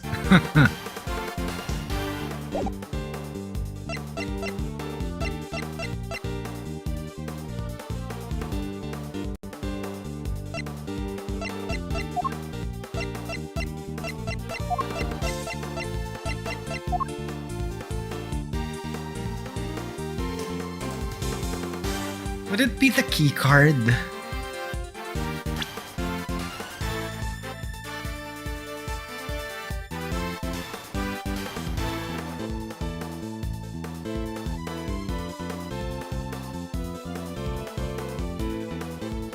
There were certain traces left on the scene that seemed to suggest that the ringleader was the killer. Since the ringleader was the auction's sole auctioneer, then it follows that they cannot be the victim.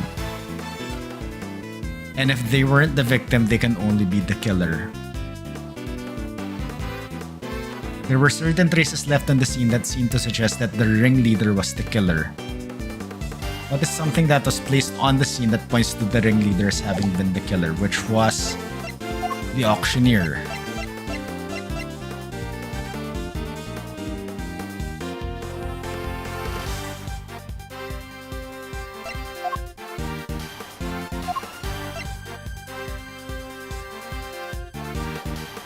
Take that! Damn it, it's not that because that was like found on the thing.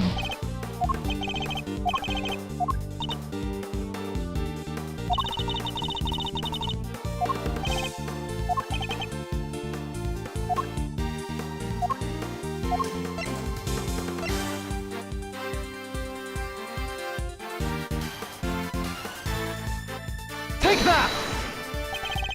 Damn it, it's also not the...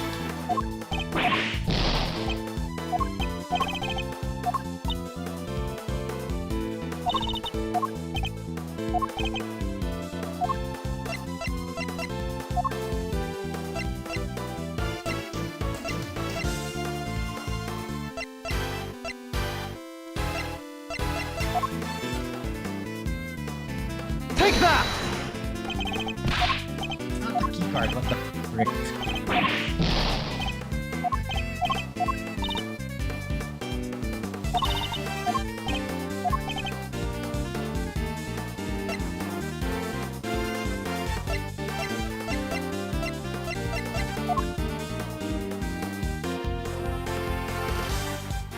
Take that!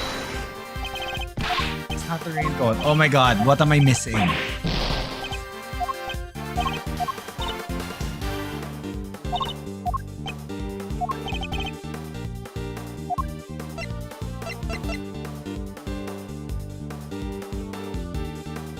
Take that! You see it? Ah, shit.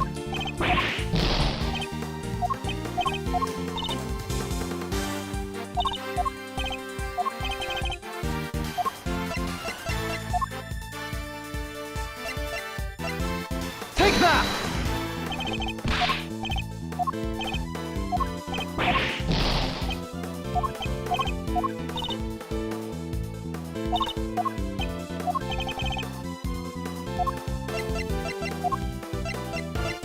It's the letter.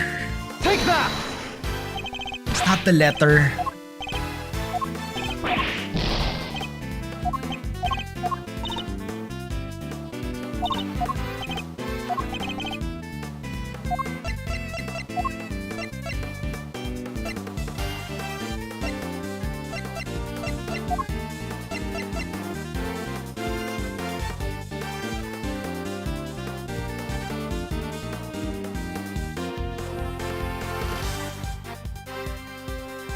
Take that! It's also not fucking this.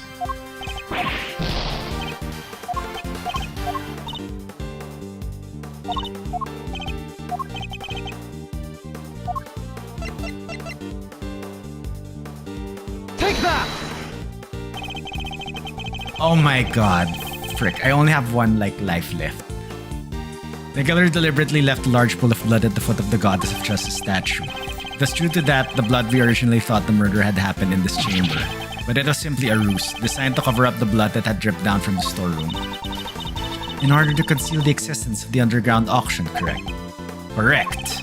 If the culprit had nothing to do with the auction, they would have had no reason to cover up that blood. Which further supports the theory that the ringleader and the killer were one and the same.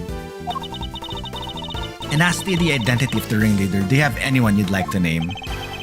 The auction is always held in this committee chamber, with its storeroom located just overhead. So at the very least, we know the murderous ringleader has some connection to the committee. Is it Excelsius? Yes, and you suspect me, correct? As the committee's most powerful member, that should hardly a surprise, right? You're a fine prosecutor, that much I'll give you. But as I think you may have mentioned already, you're also hopelessly naive. You've got nothing, dear boy, have you? No evidence whatsoever. Unless you've got something to share after all. Do you have any evidence to show that Chairman Winner is the murderer?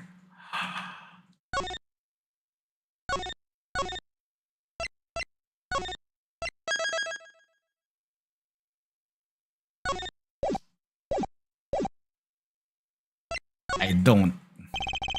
It was Chairman Winner himself who brought up the fact that I suspected him, and he seemed confident right from the get-go that he's untouchable. Which means he knows I have nothing. Oh, well, Miles, my boy, time to pay the piper. Ah, I've always wanted to say that. Verity, he's all yours. Hold it. Wait, dang it. I just remembered something. Huh? Did you have amnesia too? Nah, just none came to me. Flash of inspiration, you know how it is. Very well, say your piece. What are you doing, Verity? Mr. Edgeworth has made it clear that he won't give up until every last lick of hope has been extinguished. So extinguish we must, lest he try to drag us through this excruciating process again in the future. Yeah, what she said. I don't quite get it, but it sounded pretty cool. Don't worry, Dad. I'll help Gavel bring this to a winning finish. We'll show them how wrong they are. Fine, let's hear what the witness has to say. You heard the chairman, Miss Hart, if you would be so kind. Well, alright then, here goes nothing. Don't you worry your pretty little head on that front. I'm a journalist. Truth's my middle name. Color me officially worried. So the ringleader's the killer, right? Which makes the victim one of them auction goers. Thing is, that don't add up. I counted 11 people coming down that hatch, see? Then a murder happened and then the auction started back up again. Now, I had me a look back downstairs right after that. No. And wouldn't you know it, there were 11 little duckies all lined up in a row again. How? And you're sure of this, Miss Hart? Sure as sure can be, your gavel ship. So I'm with my own 2 peepers. So, 11 before the murder and 11 again right after means... Wait, that's a thingy. A contradiction, Eustace. Don't try to keep up. Miss Hart, did nothing really change at all? I done told you already. They carried right on again like nothing even happened. Oh, except for... It wasn't nothing much, but... What is it? That little old mallet doodad. Can't have yourself an auction without one. Kinda like the one Missy over there's got, but different. The auctioneer's hammer? That's the bunny. Oh, Judge... The classic Judge Gavel. I done heard that thing banging and clanging right the way through them nothing, just like that. So the noise of the hammer stopped midway through. Could it have something to do with the murder? Oh.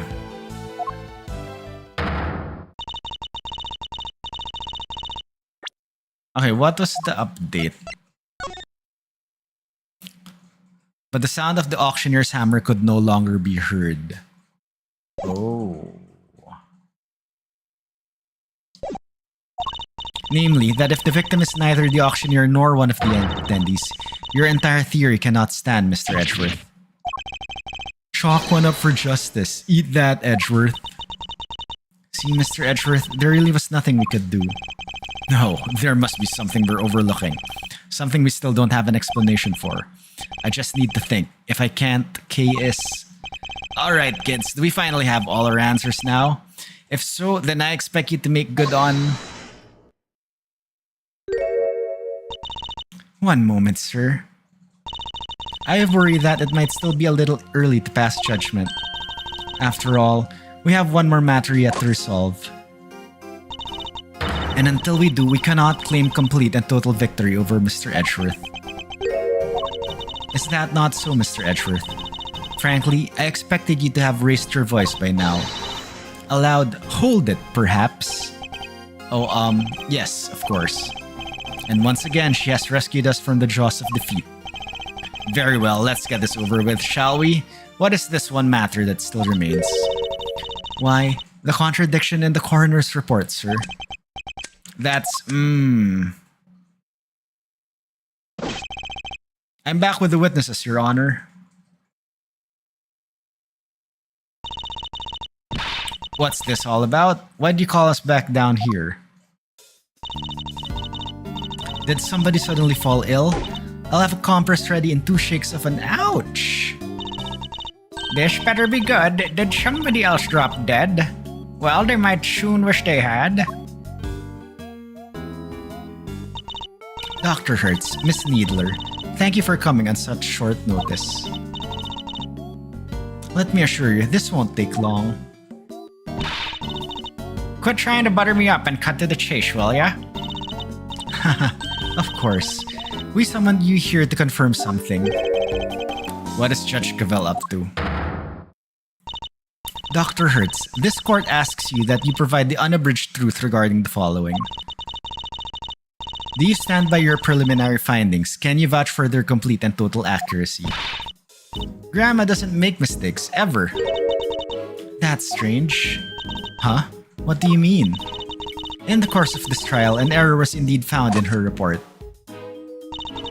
And so I ask again for the truth, Dr. Hertz. Did you alter, tamper with, or in any way falsify your findings? That's awful. How can you even say that? What are you asking me for? Why the heck would I want to do that? To help the true culprit, of course. As if I knowed anything about all that. I just know I didn't do anything at the short. Then that seems stoutly strange. What other explanation could there be for the discrepancy in your report? Mr. Edgeworth, I wonder if you might have any thoughts on the matter. It's not like you to be coy, I must say. Why does she keep taking charge and helping me? I still don't know what she's trying to do, but I'll happily take what I can get. If everything was recorded accurately and then handed off to Mr. Winner according to protocol, then the report shouldn't contain any mistakes. Wait, for the record, I didn't do anything to the report. I guess we'll see, won't we? Dr. Hertz, perhaps we could begin with your side of the story. Why do we even need to? This is pointless. I'll be the judge of what's pointless, thank you very much. We have patients waiting back at the hospital. But Grandma, we really don't have time for this. Won't you please help us? I can't stress how important this is. Grandma, says she'll testify. But could you please make it quick? If we're not back soon, people will suffer. And yet you had no qualms about taking your time and buying cotton candy the last time we saw you. We'll let you go as soon as we can, I promise.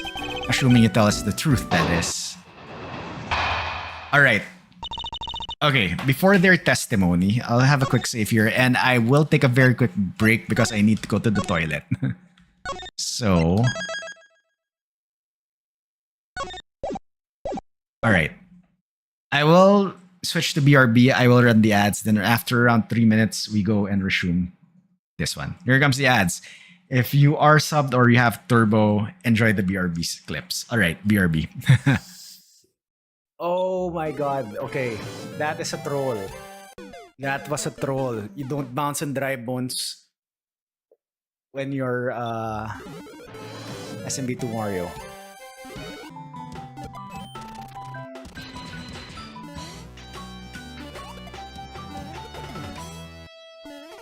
You son of a...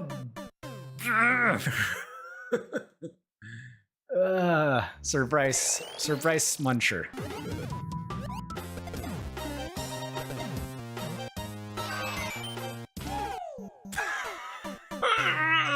The same troll again. That was in like Team Music World. What's up, Peregrine? Good to see you. Oh, what does that mean? Oh, Is we that died. the last? No. Yeah, we did.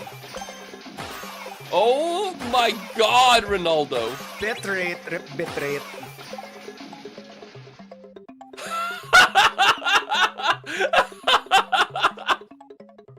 No, wait.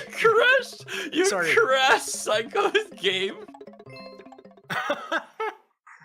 Okay, is that a legit com error or no? Is the you know the way like that there's a slope here makes me like seem the setup is super sus.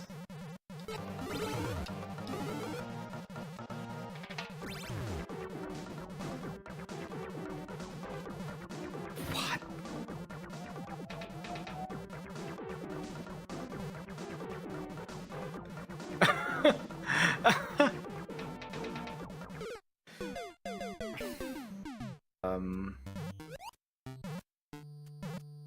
You know what? I don't think I want the clown car.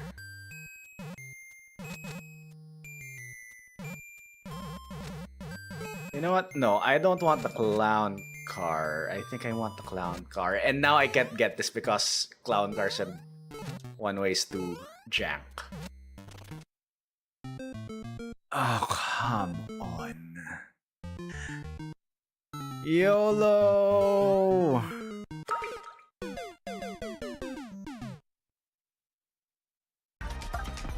You, jump.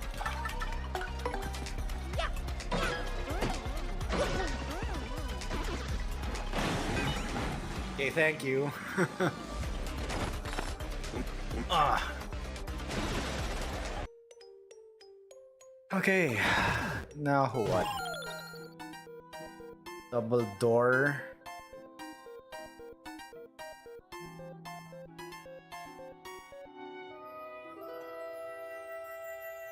Oh my god, that's not the fake block. That's the end castle. Oh my god, that's so good.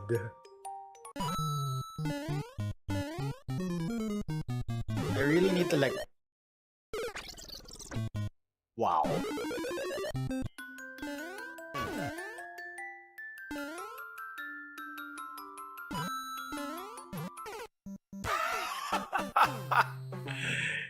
That is so good. Then you're gonna get either you're gonna get crushed or you're like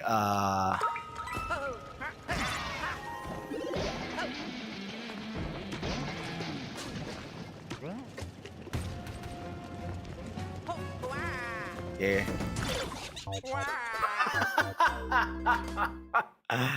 Oh my god, that's so good.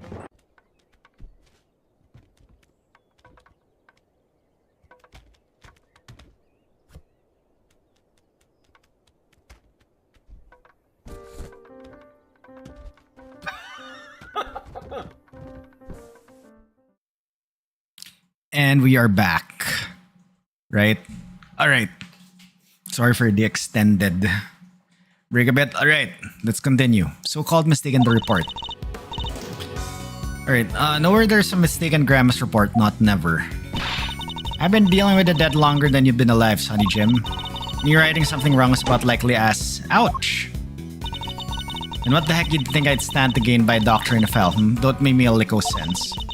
And that's all she has to say. Nothing funky here. See, it's just as I thought. There's no chance the good doctor doctored her findings. And you swear by the Holy Goddess that this testimony is true. Of course, Grandma's never told a lie in her... Your opinions are not necessary, Nurse Needler. Your grandmother is the subject of this inquiry, not you. Not necessary? That's not fair. I'm the only ally poor Grandma has. Go ahead and shout objection left and right, but you must be prepared then, Mr. Ex-Prosecutor. Oh, I'm more than prepared. I'm ready to expose the truth behind the error in the report.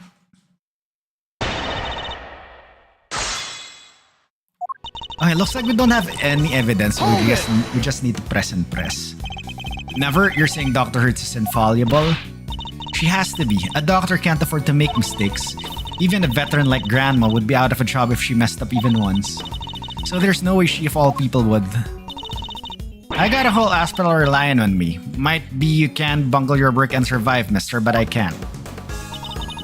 You've been dealing with the dead longer than you've been alive, so Jim. And you've really never made a single mistake in all that time. Doctrine's all about experience. The longer you've been at it, the better you get. If only the same were true of prosecuting, Chairman Winner would be the best in the business. But I think we can all agree that's not the case. Oh, you really are a devil, Miles. But you're also quite wrong. I've never once made a mistake either. After all, I have people to do that for me.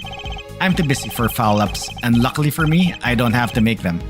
Isn't having people just grand? Don't you go trying to make Doctrine and Lawrence sound the shame. They ain't a lot. They ain't nothing alike. Nothing alike, I tell ya. Me writing something wrong. The victim appears to have put this raincoat on after sustaining the head injury.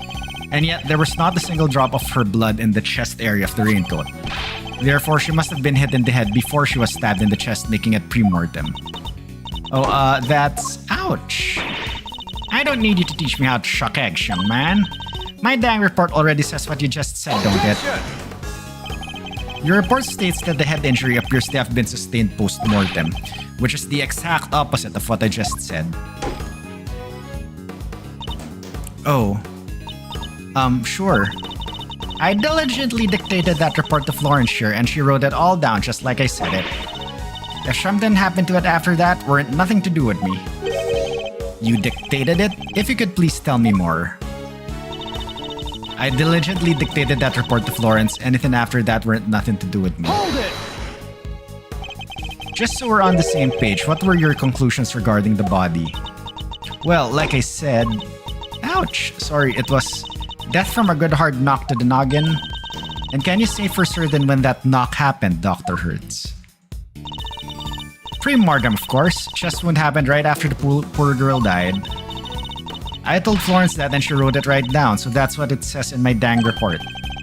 That may be what you told her, but I think we're finally getting to the truth. Hold it! You may not have stood to gain anything from it, but what about your granddaughter? Me? I didn't stand to gain anything either. Never mind her. What about your little friend over there, She'd stand to gain something for sure. Look at you, trying to accuse my sweet innocent Florence of wrongdoing. Yeah, you ought to be ashamed of yourself. I wish you'd tell that to Chairman Winner. Anyhow, nobody doctored that report, you hear? Nobody. That's all she has to say, nothing funky here. Hold it! Did anything stand out as strange to either of you when you were examining the body? Let's see, what's that, Grandma? Pretty strange, young fella showed up, that's for sure. A strange man? Who? Dressed like a dang fool he was, all frilly around the neck and such. And the dangest thing of all, even though we all knew the edit boy was about to get fired, he still insisted on messing with my scene. That's right, I'm talking about you, mister. Ruffle-necked ruffian, crimson-suited creep. Oh, so Mr. Edgeworth is a ruffian and a creep. Those are not words you needed to commit the memory, Kay. Dr. Hertz doesn't sound like she's lying. No, but she's only communicates through her granddaughter. I should probably try to make sure that Nurse Needler is being truthful too. Okay, so...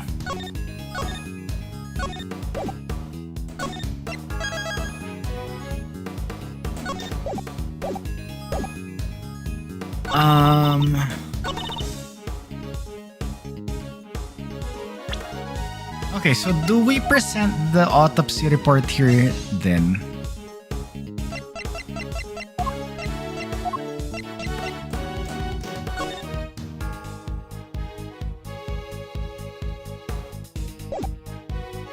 Objection!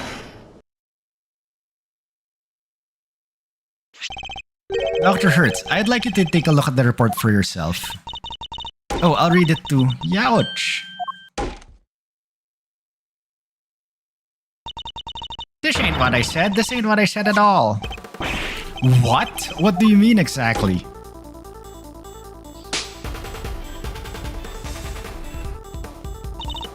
I don't know. But I can't say that. Oh.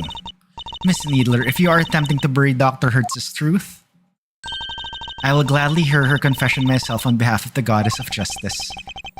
Dr. Hertz seems to be telling Judge Gavel something in private. What? I see. Very well, allow me to relate to everyone what you have just told me. Ain't no doubt about what I said. I dictated my findings to Florence just like I told you I did. The fuddle-headed young'un thing must have wrote it down wrong or something. Wow, that was a great impression. Yes, but was it really necessary? So in summary, there's an error in the report. And all it was because of you, Nurse Needler. Heck! The true facts have now been shown to be that the head injury occurred prior to the chest wound. The question now, Miss Needler, is why did you introduce such an error? Just a minute, Verity. You make it sound as if the poor girl did it deliberately. Whereas it seems to me she just made a little mistake. Pre-mortem, post-mortem, they're practically the same word, don't you think? Except they mean two completely opposite things. That was deliberate, no doubt about it. But why would she want to change it? Exactly, thanks You won't get away with that, AC. Explain yourself, young lady. But Grandma, You submitted a falsified report, an act that led to Kay being accused of murder. You owe us an explanation. But I can't tell you. Not don't want to, but can't? This is really rather unpleasant, don't you think? Ganging up on this poor, considerate girl who's only looking after her grandmother. She has nothing to do with anything. She simply made one tiny mistake, so why not leave it there? Objection! Such comedy. Yo, thanks for that. I'll check that out later. You'd like that, won't you? Because the only person her testimony would hurt is you. What on earth do you mean, my boy? seeing as you're now a de facto ex-prosecutor, you're going to need to explain yourself better than that. I'd be happy to. I'd even spell it out for you. Nurse Needler's role in this crime is very important because she's the real murderer, she's the real victim, she's a co-conspirator. She's the real victim, she should be dead, duh.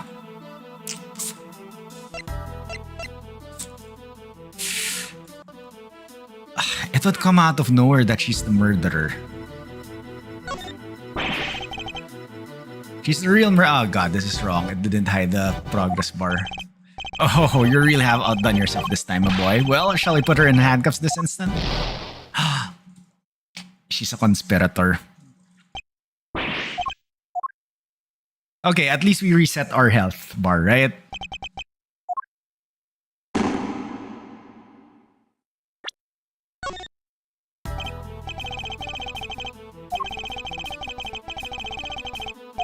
Okay, yeah.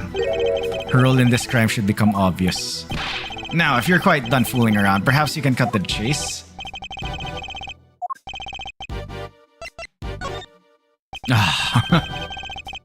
Nurse Needler doctored the report in order to cover for her accomplice. She's a co-conspirator? This is innocent young thing? Do share your grounds for making such a wild accusation, dear boy. The murder couldn't have been committed by one person working on their own. Without at least two people, it wouldn't have been possible to move the body, maintain attendee numbers, doctor the report.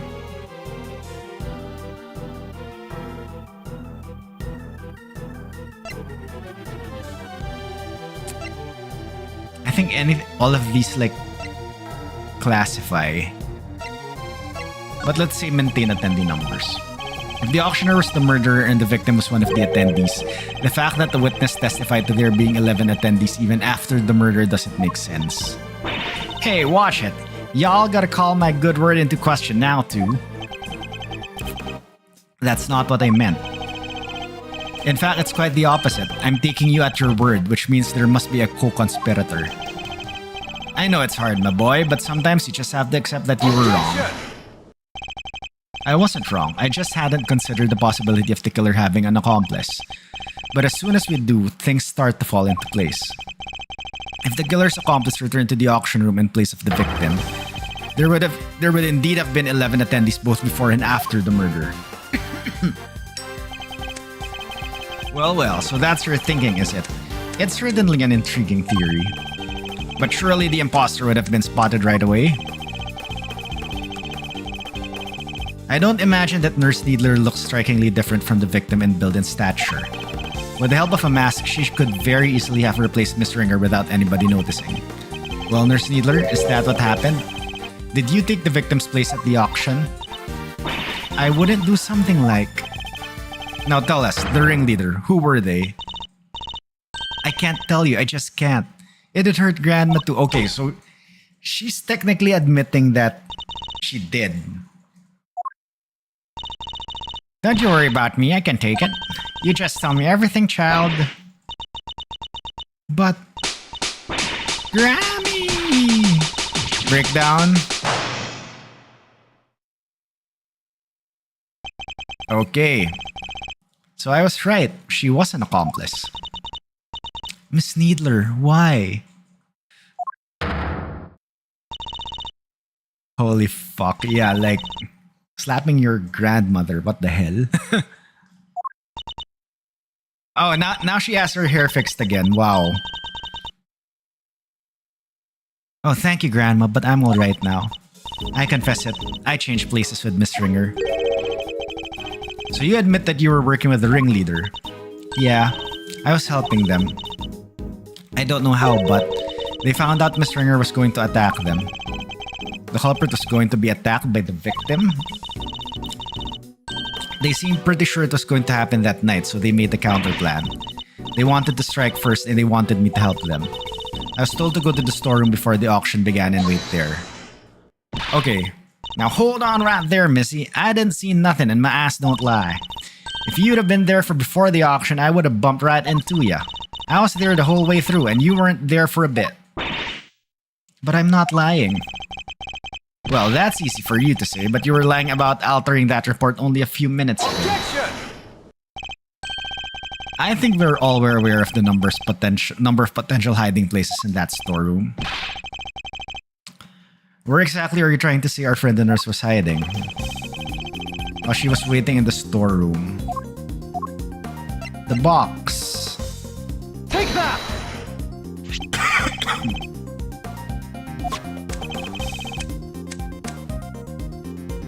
Oh, she did she?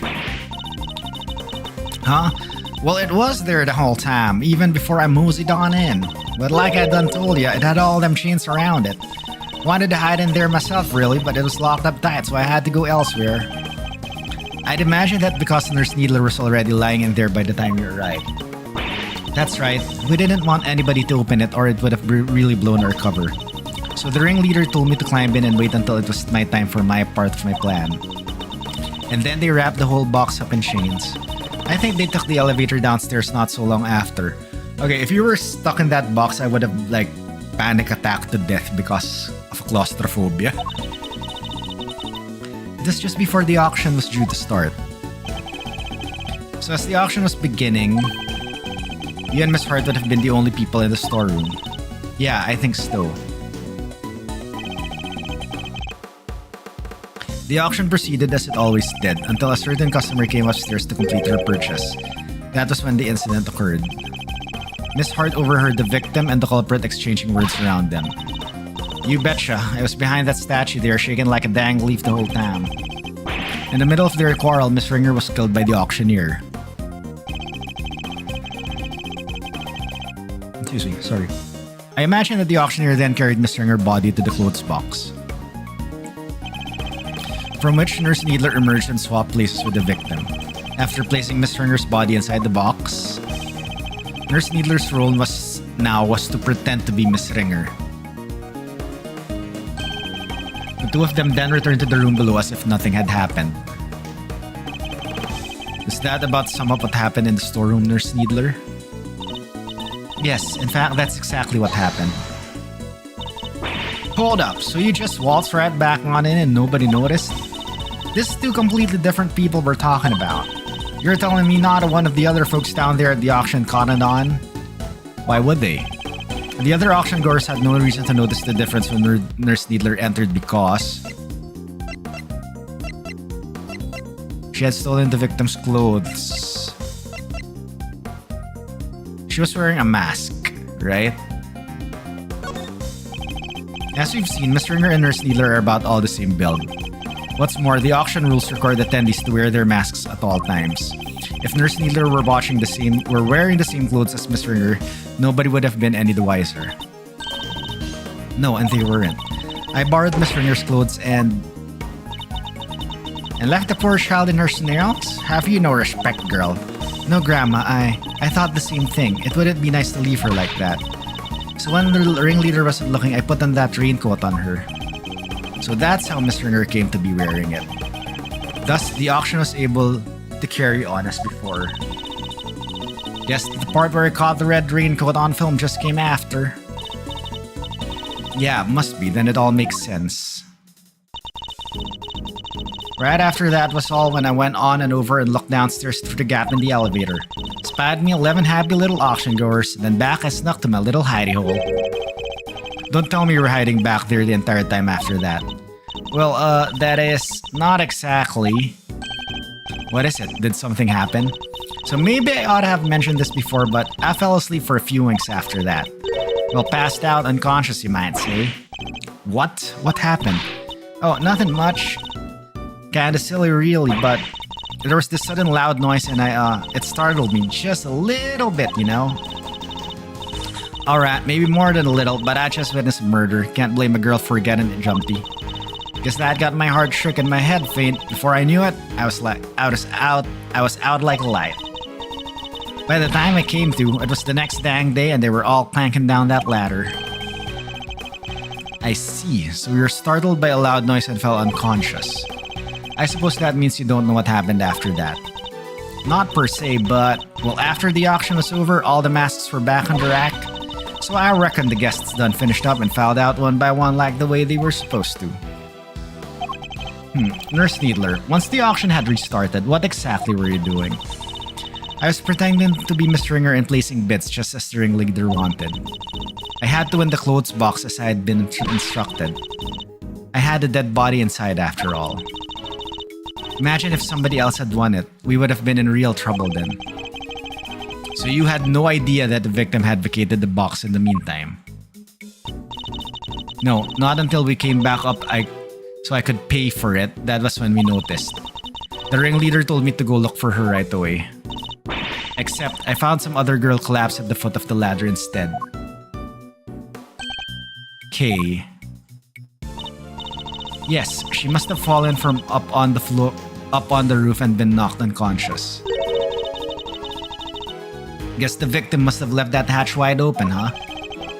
That would explain it. Kay would have been so shocked by seeing Miss Ringer fall motionless right in front of her that she wouldn't have seen the open hatch and fallen right through it. That explains the noise that caused you to faint as well, Miss Hart. It was the sound of Kay crash landing onto the storeroom floor. Yeah, I suppose. Can't believe something like that Dawn knocked me out for so long though. So in summary, by the time Miss Needler found Kay, you were already sound asleep behind the statue. I think we've got a good grasp on what occurred up to this point now. Nurse Needler, if you would continue. Sure. So I found Kay and next I found Miss Ringer and I put them both in the clothes box. Really? We couldn't risk any of the auction goers seeing them. That would have caused a real hullabaloo. Was that your idea or the ringleader's? Theirs. But putting the raincoat on Miss Ringer was my own idea. So I tried to get rid of it before they found out what it done. I imagine they were none too pleased when it showed up as a surprise piece of evidence in this case. And lastly, the ringleader and I put her in an auctioneer's outfit we'd prepared. Of course, which completed the deception and made everyone think she was the auctioneer. All in all, the auction finished up without anybody noticing anything. And that was that. Now that we know the extent of your crimes, Nurse Needler, if you have anything further to share, I'd advise you to do so immediately. I wish I could tell you more, but I'm sorry, that's all I know. Oh, except for one other thing. It did seem a little strange, I guess. When I was borrowing Miss Ringer's clothes, I took everything I could, but I couldn't take her hair, obviously, so... You're dang right you couldn't take her hair. What kind of medical professional are ya? That's where you draw the line, so taking her clothes was okay. Our hair was totally different. The style, the length, everything. I kinda panicked. But the ringleader thought of everything, including wigs. 2 of them, in fact. There was a straight one and a wavy one. They were both stashed in the clothes box. 2 wigs? But why? Right? I wondered that too. I thought maybe they were worried she might have changed her hairstyle. Anyway, I took the straight one. That was the one that matched her hair on the day. Leaving a wavy wig in the box. Okay. And that's everything you know? There's nothing else you're forgetting? No? No, really, Grandma, that's everything. And I take it that you really have no idea who the ringleader might be. Sorry, I only know that they were in charge of the auction. I didn't see them without their mask on. And they were pretty careful to keep their identity a secret from everyone. Oh, well, Miles, are we about done? You've proven the nurse was part of the murder plot, but sadly for you, it doesn't change a whole lot. Because it does nothing to prove that Kay Faraday isn't the ringleader. And justice must prevail. We can't change the law, even for your sake. Is this it? Am I not going to be able to save Kay? Objection! That's Francisca. Yes! Francisca, what are you doing here? As I told you before, Miles Edgeworth, where the case leads, I follow. Your dedication is an inspiration to us all. Happy Francisca Thursday! But don't go getting the wrong idea, little brother. I'm only here to deliver the truth regarding the suspect. I'm certainly not here to forgive you for abandoning the way of the prosecutor. I understand that. You should thank your former subordinate for what I'm about to share. In his desperation to help Kay Faraday, he gave me a valuable piece of information. Detective Gumshoe did that? Prepare yourself, Miles Edgeworth, for the final piece of the puzzle. Rosie Ringer's head wound was the first of the injuries she suffered, not the second. Oh, are we gonna get a whipping because this information is late? Well, somebody say something. Yes, there's no easy way to say this, Francisca, but we already proved that ourselves. You what? Yes, Josephine. Well, why didn't you say so sooner? You didn't exactly give us a chance. And I suppose you know about the murder weapon too. No, not yet.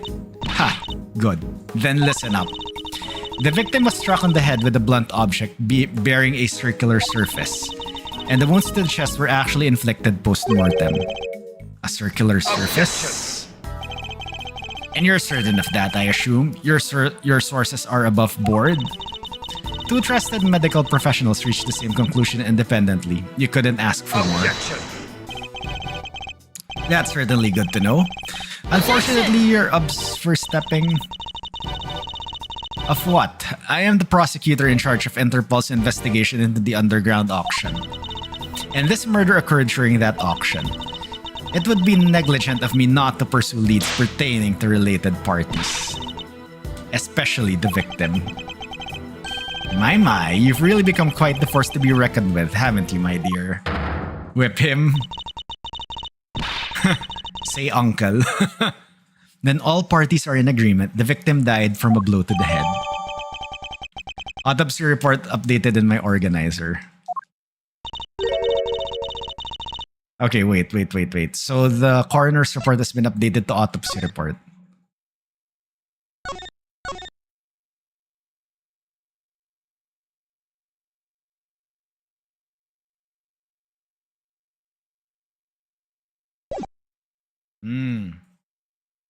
Wait, no. Not her uncle. If you remember earlier, she called Excelsius Uncle Winner. So they're not totally related, I would say, but you know, if you're close to someone, you'd call them uncle or auntie or things like that. Right?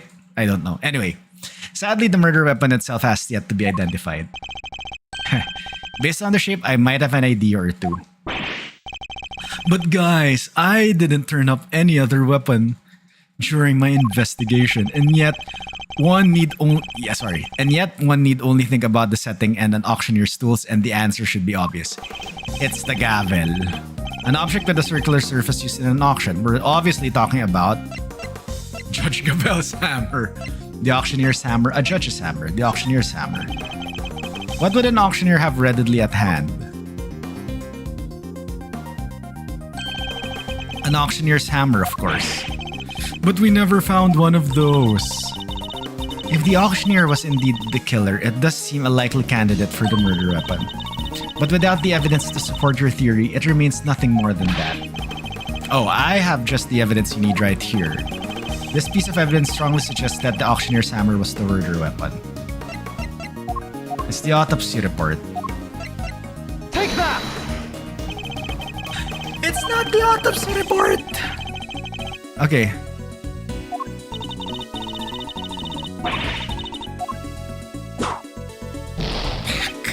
Ouch. Before, then what was that just now? Badge 2?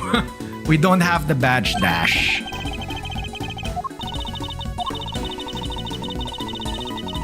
Discount badge.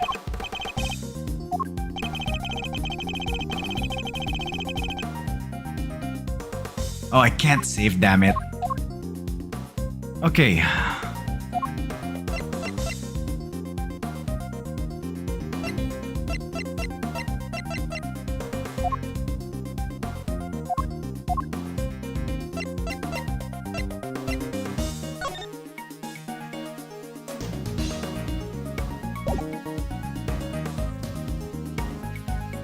This piece of evidence strongly suggests if If the hammer really is the murder weapon, did anything change from before it was used? Oh, it was Lotta's statement. It was Lotta's statement that auction continued even after murder, but the sound of the auctioneer's hammer could no longer be heard. Take that! Miss Hart told us something very important about the auction after the murder occurred. She said that the very prominent sound of the auctioneer's hammer could no longer be heard. Now, why would that be? I'll tell you why. Because it had just been used in a murder and was covered in the victim's blood. It would need to be disposed of. Isn't that right, Chairman Winner? I'll have our people look into this right away. Oh, you really are like a dog with a bone, aren't you, dear boy? But if you can't dedicate yourself to a cause when you're young, when can you, Seems very confident we'll never find it. Very well, a search for the murder weapon will be conducted. In the meantime, this court is in recess. To be continued. There's more!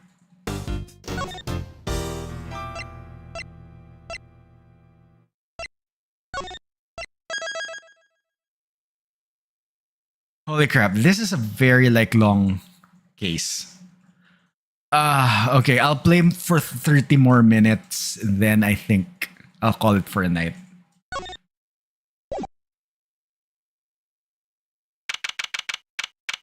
Alright, April 6th, Committee for Prosecutorial Excellence,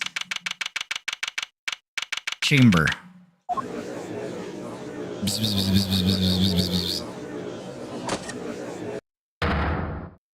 Next time on Dragon Ball Z. Silence in the courtroom, please. Miss Von Karma, if you would be so kind as to update us in the progress of the search. It's not good news, I'm afraid. The entire big building has been searched from top to bottom, and no auctioneer's hammer was found anywhere. That is bad news indeed. Then, we have no choice but to move ahead with the verdict.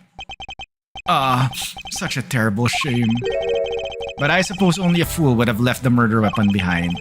It's certainly not what I'd expect from a first-rate criminal mind. No, there's just not enough to work with here. I can't carry us any further on my own. Yes, it really is a tragedy, but such is life, I suppose. I was just thinking back over the defendants I've made plea deals with over the years. People who poured their hearts out to me, who trusted me with every detail of their crimes. And then, when it came to their sentencing, I'd recommended life in prison every time. For every single one. Oh, if only you could see them. The stupid, dumbfounded looks on their faces. The verdict will now be passed. All present will accept the goddess's word as law. There's nothing more I can do. Kay and I are both... If only we had some proof. I never imagined I would be passing judgment on you under such circumstances. The end of the road, huh? By the power vested in me, Excelsius Winner, this court hereby indicts you for your crimes. What? What? Huh? What on earth's gotten into you, Verity? I submit for the court's consideration the case file of a certain incident. Namely, the IS-7 incident, a murder that took place 18 years ago. That was the previous case. What the hell?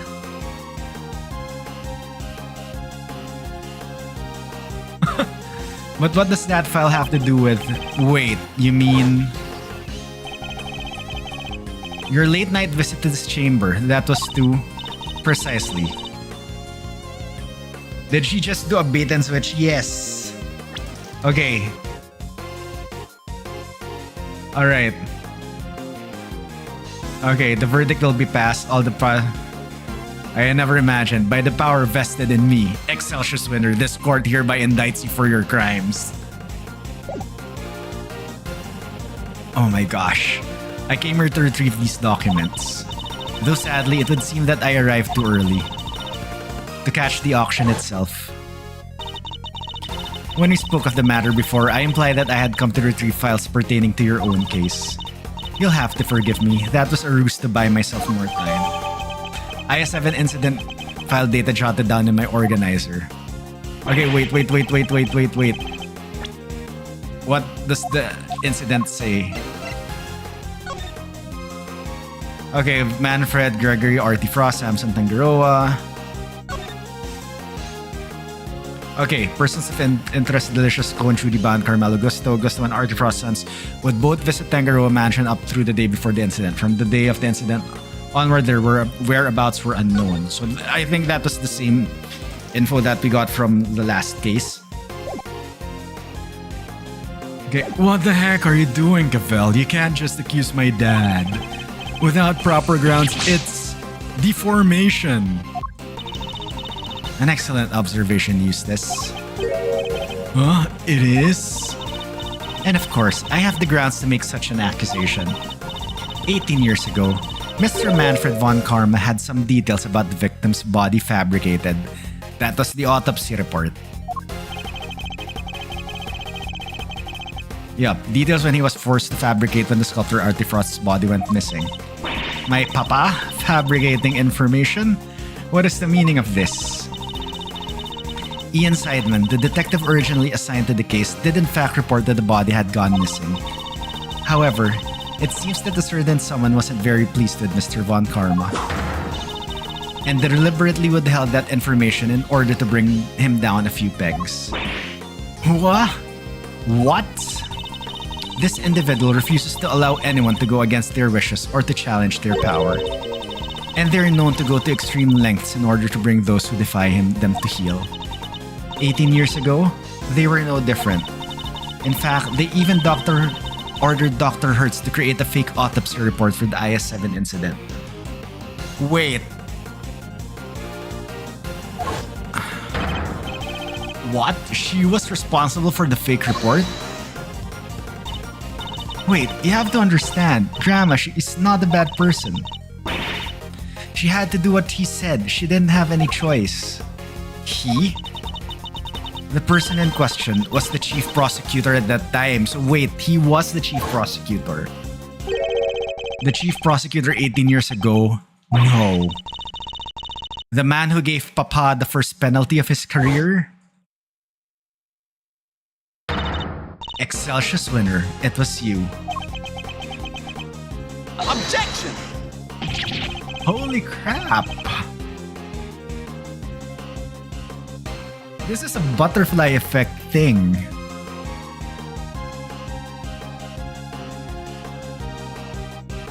If it wasn't for the penalty, Gregory wouldn't have been dead. Right? Oh my god, I need to think about this later. What are you talking about? My dad would never do something like that. Sorry, I was about to say domino effect, but I think it's the same. Butterfly effect, domino effect. Anyway. I'm sorry, Eustace, but your opinion on the matter is not needed here. Well, Chairman Winner, do you have anything to say for yourself? All that nonsense with the body, that was Manfred's doing. Such a willful boy. And the fake autopsy report? Hilda, how could you?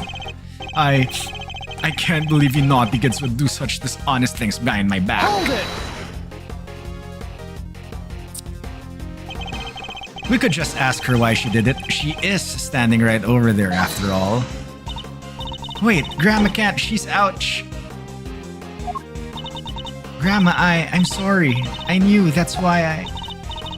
Right, exactly. If I didn't, everybody would have found out about what you did. They said he was going to charge you if you didn't help them with their plan. Oh my god, are you like slapping your grandmother again? I just had to do what the auctioneer said. Breakdown? Are we gonna have a breakdown? So you were coerced into it, were you, Nurse Needler? And just to be clear, the auctioneer was Chairman Winner? I'm sorry, but I honestly don't know. The person forcing me to help with them was the auctioneer. And they definitely looked to be about the same build as the chairman, but I never saw their face. Well, there must be something. Any detail, no matter how small, will do. Oh, wait. Their mask didn't cover their whole face. And the part that wasn't covered had a tattoo on it. I remember that much for sure. What?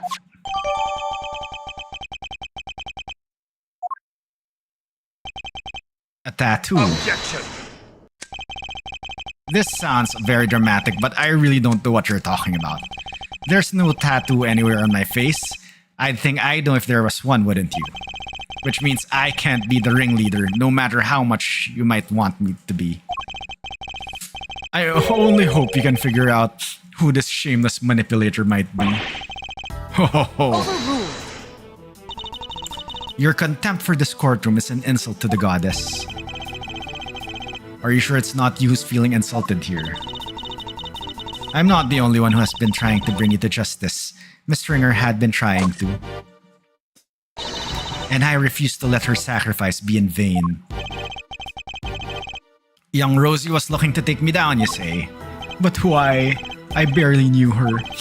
I've always had a certain magnetic charm, but I don't remember ever catching that particular eye. You barely knew the victim? Why, I do believe that is a new statement. The goddess demands that you offer your full testimony on the record. So that's how this is going to go, hmm? You mean to hound me until I finally break? Well, if that's the way you want to play it, fine. I'll destroy you all. Every last one of you. Mr. Edgeworth, please allow me to work with you on this one. I doubt we'll get another chance to put him on the stand. So let's make the most of this opportunity. Of course, Your Honor. I wouldn't have it any other way. Alliance. Now, Chairman Winner, you will tell this court everything you know about Miss Ringer.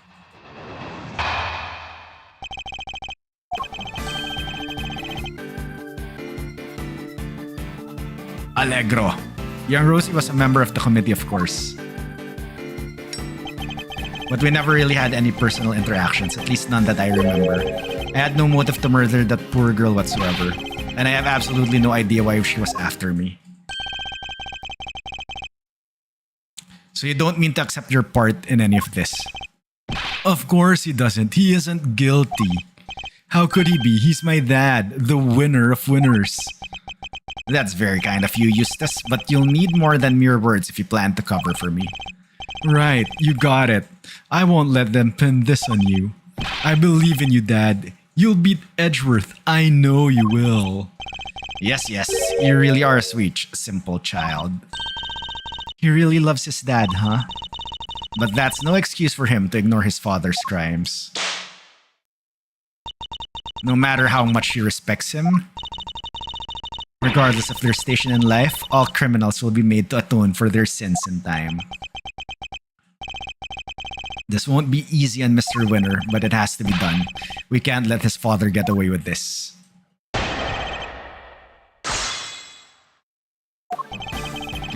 Member of the committee, of course. As a member of the committee, you must at least have been familiar with her face. Sure, but that's about all. I saw her every once in a while, but we never really had any personal interactions, at least none that I remember. So you're saying you barely knew the victim at all? That's exactly what I'm saying, my boy, yes. Why, I never knew about that burn mark on her hand. You didn't? I mean, what's the point? You'll get to know someone, but before you know it, they're gone. It's become such a pain to remember things about others. They're here on one day and gone the next. Yes, because they dare to stand up to you and you make them disappear. If you could please add your remark about the victims burned to your testimony, Chairman Winner. I didn't even know about the burn mark on her hand. Alright, I think this is the statement we need to present evidence on. You really don't let up, do you? I'm not in the habit of memorizing who has a scar on their hand and who doesn't. But this wasn't just any old scar. I'd say it's pretty noticeable, in fact. Perhaps under normal circumstances, but now that I think about it, Miss Ringer did always wear gloves. Truth be told, I wasn't aware of the burn mark until after the incident myself. The victim's hands were always covered by a pair of gloves. It makes sense, of course. People can be very self-conscious about such things. I can only sympathize, being something of a sensitive soul myself. I hope you're not too sensitive to append that statement to your testimony, alright?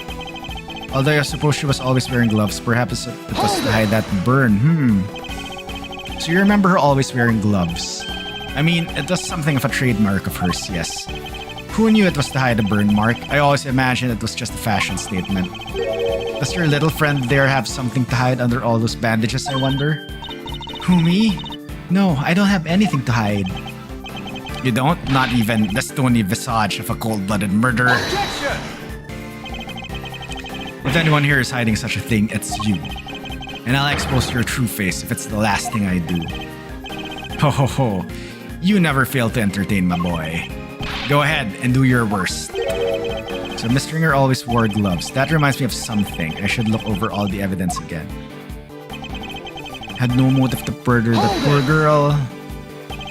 You never had any trouble with her professionally? Oh, don't be so silly, my boy. I am far too important these days for such trivialities. And by all accounts, her work was unimpeachable. Besides, our difference in standing meant we hardly ever interacted.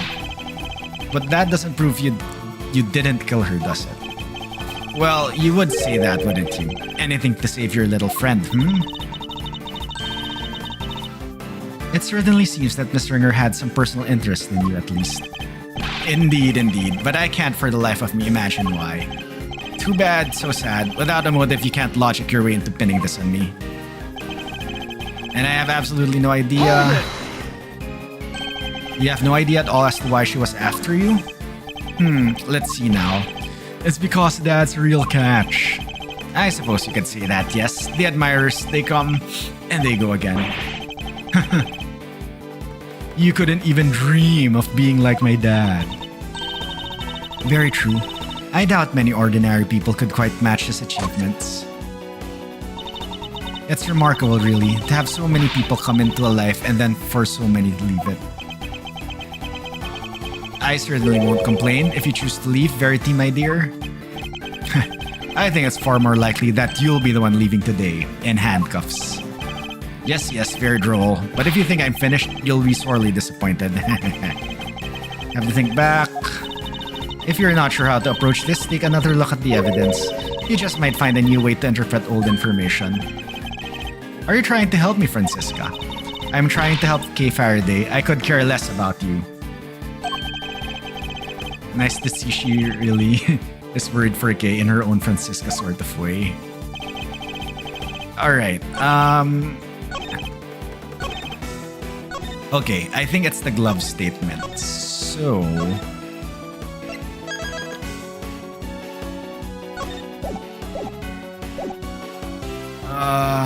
what do we have? Okay, I think it's the ringleader's appearance.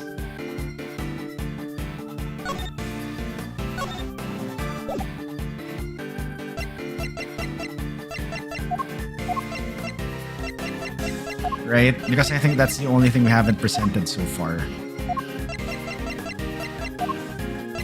Objection! It's not this!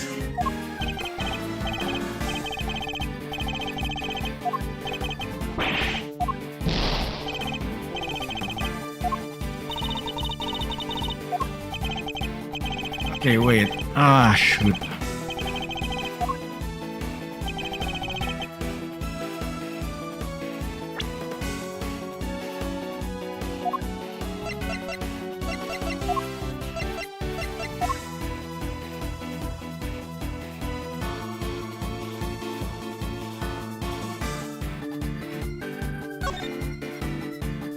She didn't have gloves here.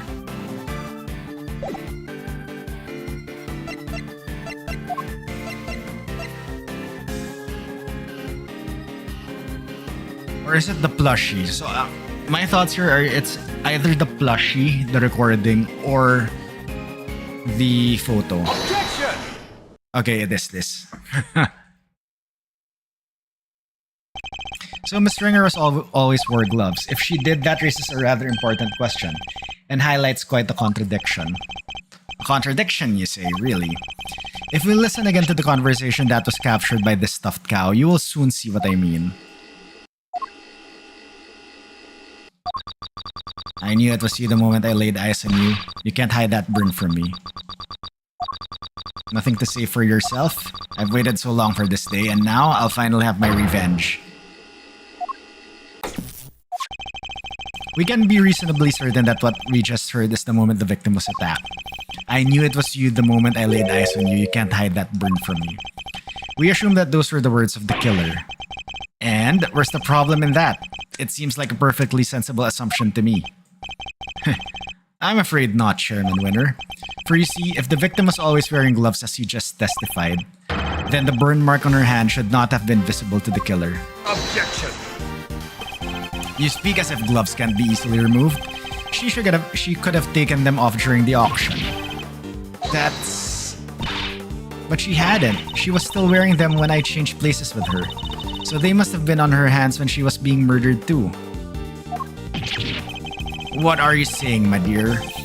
You do know how much trouble you're in, don't you? I'm not scared of you anymore. I have Graham on my side now. Now it's time for you to pay the piper, Winner, you dang devil. I see, so you're both looking to disappear too. That can be arranged. Not this time, Excelsius Winner. The only person disappearing will be you. Objection! Hey, you can't talk to my dad like that. Who cares if the burn was covered up? Why does that even matter? Oh, it matters. Because it turns our understanding of the burn mark on its head. What do you mean? What can the fact that the victim's burn mark was covered up possibly tell us?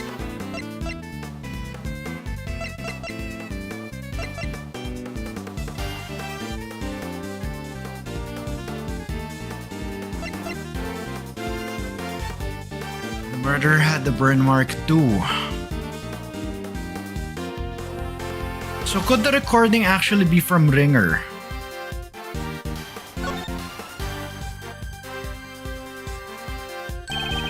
Think about it like this, Mr. Winner. The victim was wearing gloves, therefore the burn mark on her hand would not have been visible. In which case, whose burn mark was it that was being referenced in the recording? Somebody who wasn't the victim? Precisely, which can only mean that the culprit had a prominent burn mark too. Or to put it another way, I knew it was you the moment I laid eyes on you. You can't hide that burn from me. Those words were spoken not by the murderer but by the victim.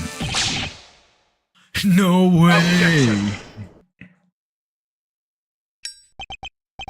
Eustace, my boy, would you mind stepping aside for a sec? Look, Miles, it's nice to see you having fun with your little flights of fancy, but let's get serious. So the murderer had a burn mark now. Really? Where? Your little theory will either take flight or die depending on your answer here, I'm afraid. He's not messing around. I have to figure out where that burn mark was in fast. I wonder where it could have been. All of the auction people were wearing disguises, right? Yes, and each disguise was different. Yet in spite of that, the burn mark was visible to the victim somehow, which means... Well, shall we? Enlighten us, why don't you? Where was the murder's burn mark? I assume you have some evidence. Wait, this was Needler's statement, right?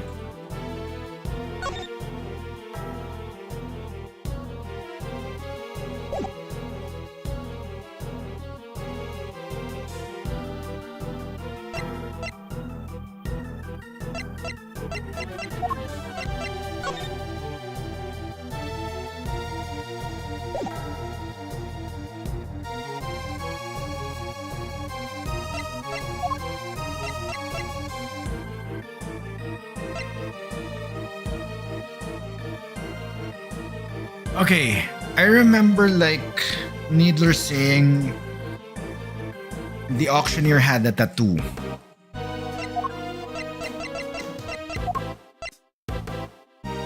Okay, here. Ringleader wore a white jacket, white gloves, magenta flower, mask. Also had a tattoo on the part of their face the mask didn't cover. Take that! Okay, here's my evidence. The outfit the ringleader was wearing throughout the auction. Or rather, the outfit you were wearing, Chairman Winner. Okay, if he was the if he was the auctioneer, they would have seen his beard, right? Unless his beard is fake or he can like grow that much in one day. Objection! A suit, white gloves, and a mask. This disguise should have covered almost all of your skin. But according to Nurse Needler's testimony, the auctioneer's mask didn't quite cover your entire face. And not only that, she claims to have seen a tattoo on the part that was exposed.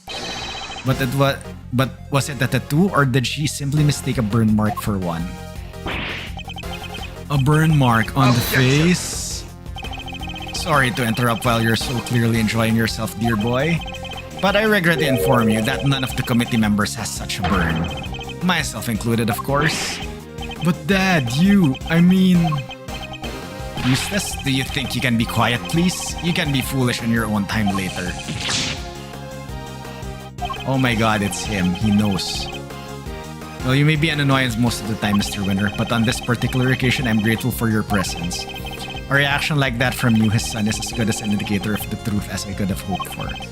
And it gives me much needed confidence boost concerning another theory of mine. Namely, who that one unexplained item belongs to. What's the matter with Mr. Winner? I think he might be in shock. After all, he's usually the last to figure things out. But in this case, he seems to have gotten there all too quickly. He knows that his father's indeed the real murderer. He's sad because he knows the truth? So it's better not to know the truth at all? No, Kay. It's what we came here for. It doesn't matter how we get there, the important thing is finding the truth. You yourself told me that once, right when I needed to hear it the most. And now it's time for me to repay the favor and show you the truth of your innocence. I want to know too, the truth of what really happened. So please, Mr. Edgeworth, won't you show me? I very much intend to. Ho ho ho. You don't know when to give up, do you? Where's this burn then? Perhaps you could point it out to me. But you can't, can you? Because it's nowhere to be found, just like the evidence that I'm the killer. Yeah, hunt for contradictions all you like. You won't find any. Because he's my dad, a winner through and through. I understand, Mr. Winner. I completely understand why you don't want to believe it's true. But if you ignore the truth now, you'll regret it for as long as you live. Dad, what do I do? Breakdown? I just don't understand it. How could I have raised such an utter buffoon? If you really wish to help your father, Eustace, you can try thinking on your own for once in your life, you useless nitwit. But I try all the time, Dad. All I do is try. I went to the school you wanted me to go to. I aced every test. Look at my jacket. They only give these to the valedictorian. I did everything you told me to. I worked like crazy and graduated top of my class. I have a feeling it was all paid for. I tried to be just like you and win as many trophies as I could. Objection. You really are just a simpering simpleton, aren't you? What? Those tests you aced, I had the schools give you perfect scores on all of them. I told you, yep. Those debate and speech competitions you won, the judges were all friends of mine. If you never even realized that much, there's no hope for you, I'm afraid. None at all. You're no son of mine, even you must see that. Ouch. You're adopted. Ah.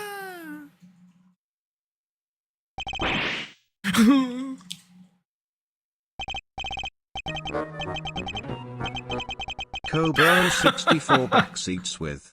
Excuse me for a moment. Eustace, please, shut up. Do not pass go, do not collect $200, leave the courtroom. Please and thank you. Yes, he just did that. Yes, he is indeed a pompous spoiled brat. Oh, my own son, they all leave in the end. Oh, I mean, boo-hoo-hoo-hoo. Even when he was trying, he was failing, and he did it all for me, then he should have tried harder. You're a disgrace. You don't deserve to be a father, and you certainly don't deserve to be chairman of this committee. Even I feel sorry for the boy now. Poor Mr. Winner. Explain yourself, Chairman Winner. Just what do you think your son is to treat him in such a way? An utterly useless pawn sounds about right. But you're one to talk, Verity. You tried to worm your way into my trust by using Eustace too. I cannot deny it. However, I have never thought of him as a mere pawn. He may not be a naturally gifted prosecutor, but he tries. In some ways, he tries harder than anybody. That's what I have witnessed during my time with him. Yet you would call him useless? How could you? Objection! Oh, because he is Verity, my girl. He is utterly incapable of doing anything I ask of him. Mr. Edgeworth, I entrust my offering to the goddess to you, so that you may use it to call her final judgment unto Excelsius Winner. Thank you, Your Honor. I have been more than ready to do so. If the ringleader had a visible burn mark on their face that night, then it would follow that Chairman Winner is currently hiding that mark somehow. How exactly was he dressed during the auction? That will be the key to solving this case at last.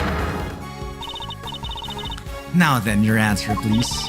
Which piece of evidence will help us to reveal the burn mark on the culprit's face?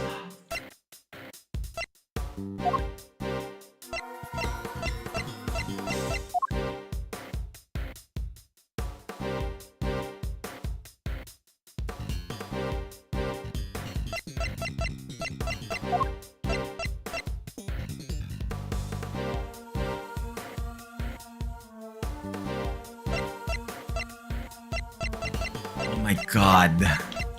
What?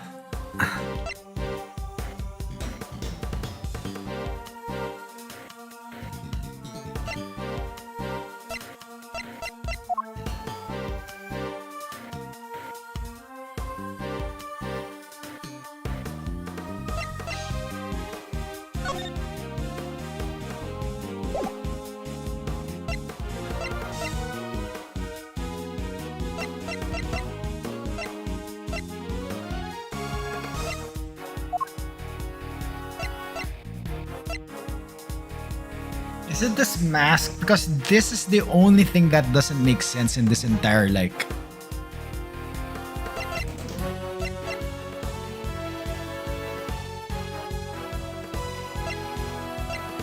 I think it's one of the masks.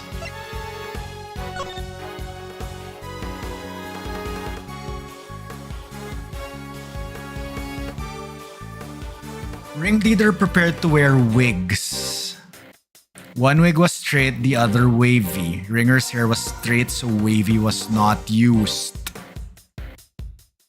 Is what Winner was wearing a wig all along? Take that! Oh my god, his beard and his hair is fake. Recall Nurse Needler's testimony, if you will. There was one thing we were never quite resolved. The second wig, the one that wasn't used.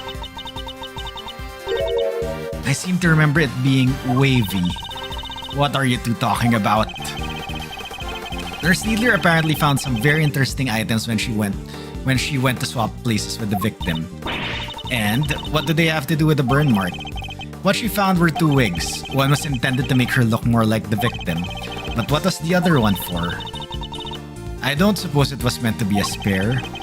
It doesn't take a huge leap of imagination to see the truth.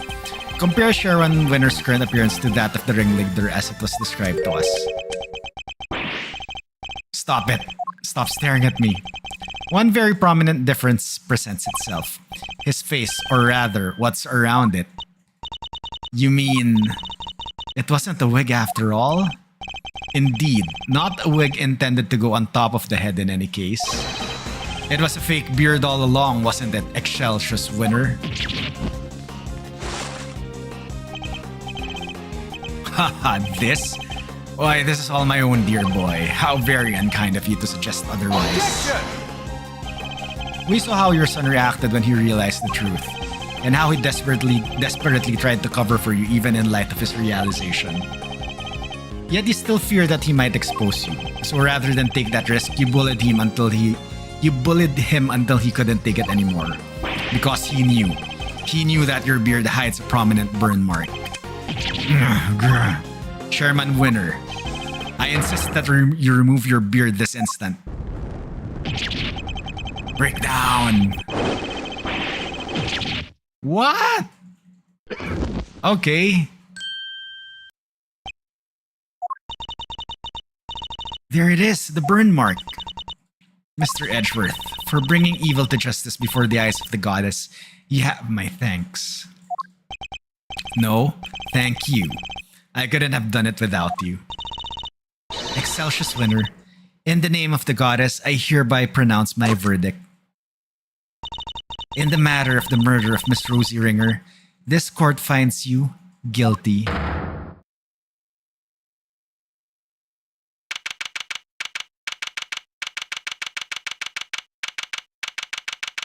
That was very climactic and both anticlimactic at the same time. I would have expected like a rebuttal or more, what they call this?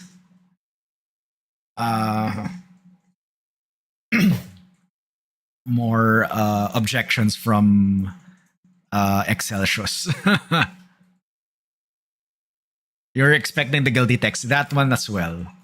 The like big guilty text a la Ace Attorney. Alright. Chamber. Mr. Edgeworth, I can't thank you enough. You never gave up on me even when I gave up on myself. That was very kind of you. There's no need to thank me. As a prosecutor, no, as a friend, it was the least I could do. Mr. Edgeworth, rejoice. I've learned that Chairman Winner has been safely delivered to the detention center. The search for the missing auction hammer continues. However, we are talking about Chairman Winner here, so it's highly likely that it has already been destroyed. In addition, there's one other matter I must inform you of. The chairman made a rather strange statement. According to him, the letters were not part of his plan. What? How could that be? He claims that he and Miss Needler found this letter on Miss Ringer's person. And that they found the second letter in Kay's unconscious body. From their contents, the letters seemed to once have correspondence. So he leapt to the conclusion that they must have been working with each other. That's quite the conclusion to jump to. As he read the letters, that's when he came up with the idea to frame Miss Faraday for Miss Ringer's murder. So he decided to place the victims in a very conspicuous place. Namely, in her left chest pocket. Sounds to me like he's just trying to make excuses for himself. Yes, I certainly thought the same. Perhaps it was some sort of last-ditch ploy on his part. But it matters not, he will answer to the goddess now. And under her scrutiny, such strategies cannot hope to succeed. He will not escape justice. And with that, one of the duties with which I have been entrusted with is complete at last. Judge Cavell, before you go, can you tell us what you know about how Chairman Winner came to murder Miss Ringer? There's more there, isn't there? Yes, and I suppose you have earned the right to the whole truth.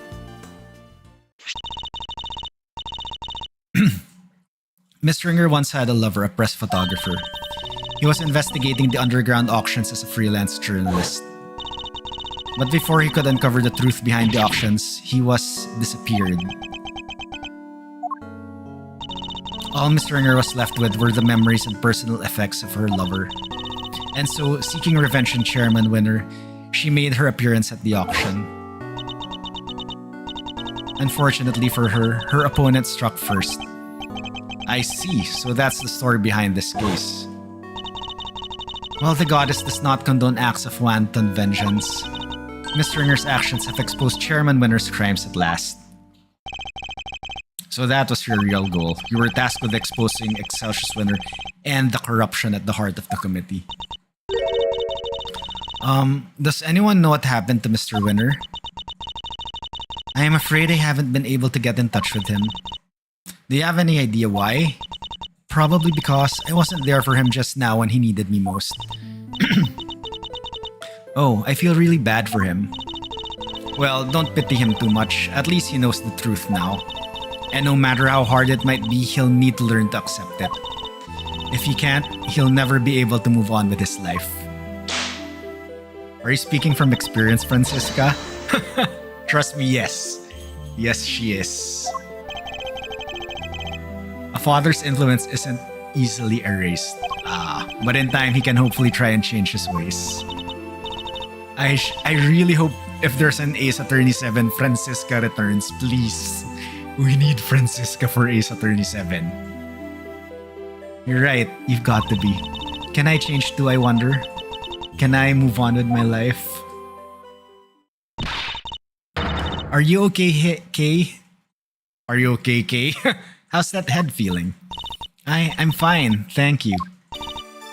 I'm so sorry, Kay, you were my patient. I had a responsibility to you, and instead I let them accuse you of youch. Dang right, we ain't just in the business of fiction bodies, Missy. The mind's where it all begins. You're right, Grandma. Speaking of which, how's your memory? It's like, with a little more time, maybe I'll be able to remember some more. Let's up the ante her own story arc. You know, who knows, she might be head of Interpol now.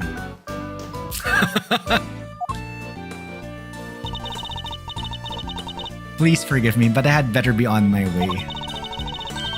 I am to preside over the trial of Fifi Lagarde in a bit. The Bronco Knight case, who's the defense attorney? It was supposed to be Miss Ringer, but as she is no longer with us, we are still in the process of finding her replacement. Miss Ringer was supposed to represent Warden Lagarde. And of course, until we find Eustace, there's nobody to act for the prosecution either. In any case, I must take my leave. Oh wait, please, what about Mr. Edgeworth's badge? What's going to happen to it now? With its chairman under arrest, the committee's activities has been suspended for the time being. So to answer your question, it's complicated. It's all up to the goddess now. But don't worry about it, Kay. It's a consequence of my own making. And I assume you do not mean to change your mind? Of course not. I chose the path of the truth, and I chose it willingly. With Chairman Winner out of the picture, justice is in the hands of the righteous once more. If you did wish to follow the path of the prosecutor again, Mr. Edgeworth, I would be more than happy to facilitate such a decision. It's very kind of you to offer, but I can't accept your help at this time. I can't ask for my badge back when I'm not even sure if I want it anymore. It seems you are destined to continue on different paths then. Well, I trust you'll keep my badge safe until they converge again.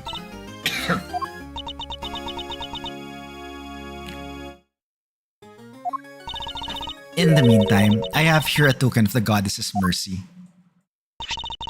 You may return this notebook to its rightful owner. Miles Edgeworth defense attorney hype. Spoiler alert, you've seen the next Ace Attorneys, right?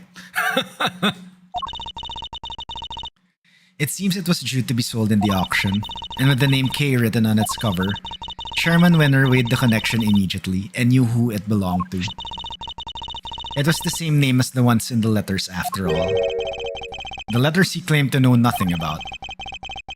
I suppose he insisted he didn't prepare them? Yes. He also had something else to say. Apparently, he thought that Miss Faraday was after her notebook and that Miss Ringer was after his life. And their respective goals are what led them to cooperate and infiltrate the auction together. Unfortunately for him, he misread the situation completely. It was all just happenstance. If Kay had known the defense attorney who was also a member of the committee, there's no way she wouldn't have told me. That isn't just like her. Haha, your belief in her is touching.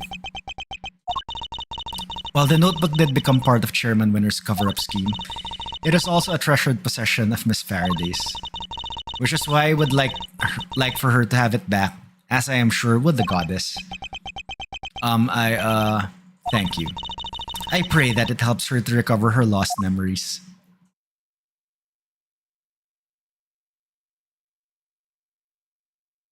Bye, Mommy.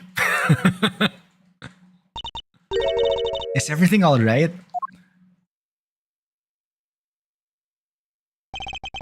Judge Gavel wanted me to return something important to you. Isn't that...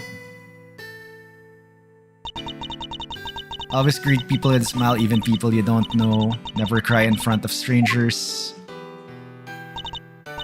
Daddy, I wrote them all, Daddy. Yeah, I'm gonna keep all my promises and be a real hero when I grow up just like you. My god, burn Faraday. I forgot to write one down, the most important promise of all. Promise number 5, always try your hardest to learn about things you don't understand. I remember that just how you said it, and now I'll never forget it. Always try your hardest to learn about things you don't understand. That's right, I have to try. Breakdown. I'm Kay Faraday, the great thief who'll do anything to get her hands on the truth. Second Yatagarasu, and assistant to Mr. Edgeworth. Kay, is that really you? I thought like once she gets her memories back, she'll like throw out her costume and she'll wear her old outfit. Can't say I'm not a little bit embarrassed, but yeah, I'm back and I couldn't have done it without you, Mr. Edgeworth. Welcome back, Ken. Tilted, thank you for the 16-month resub. Holy crap. That's almost a year. Yo, how are you doing? Yep, how are you doing, Tilted? Good morning to you. Hope everything's well. Thank you for the resub, Tilted. Enjoy the emotes and ad-free viewing. You never stopped helping me even when I was totally lost and couldn't remember anything. Thank goodness, you certainly seem to be back. Okay, so this is the real you, huh? Welcome back. It's so good to know you're better. I can sleep easily now. Now that you found it, don't you dare go losing that memory of yours again, young lady, you hear? Miss Needler, Dr. Hertz, thanks a lot for looking after me. And if you're really better now, how about you go out of the dang hospital, duds? Oh yeah, I washed all your clothes for you, here. I thought they were with Detective Gumshoe. He handed them over to us after they came back from forensics. And did he happen to mention if forensics found anything of note? I didn't ask. Anyway, never mind that now. If there were bloodstains, they were lost. Wait, what about her bandages? Surely it's too soon to remove them. Oh, it's probably fine. She may have taken a big old bump to the head, but she really wasn't hurt otherwise. But then, why all the bandages in the first place? Prevention is better than cure. A stitch in time saves 9. Those are just a few of my mottos. Most of which sound like painfully annoying practices for your patients. Okay, Kate, transformation time! Yeah, now this is what I'm talking about. Fits like a stolen glove. That smile suits you better too. As it always did. Thanks to you too, Miss Von Karma. I'm so glad you showed up when you did. I simply care when Scruffy asked me to. Aww. I'm sure he'll be very happy to see that you're back to your old self too. Speaking of Gummy, where is he? Who knows? Perhaps the well of his devotion ran dry when a certain someone threw away his badge. Detective Gumshoe. Anyway, I have to be going, and I'll be taking those two with me. Wait, what's going to happen to them? Acting as an accomplice in a murder and forging an autopsy report 18 years ago, their crimes can't be allowed to go unpunished. How about the statute of limitations? But the fact that Excelsior's winner coerced them into cooperating will, of course, be taken into account. Don't you worry about us, Kay.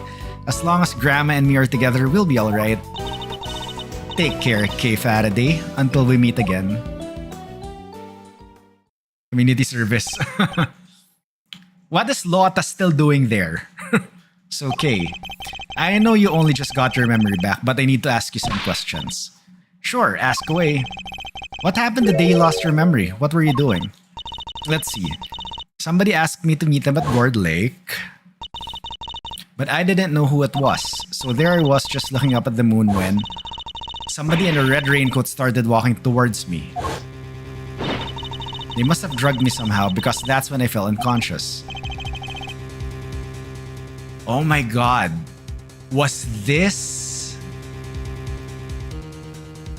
This was her testimony.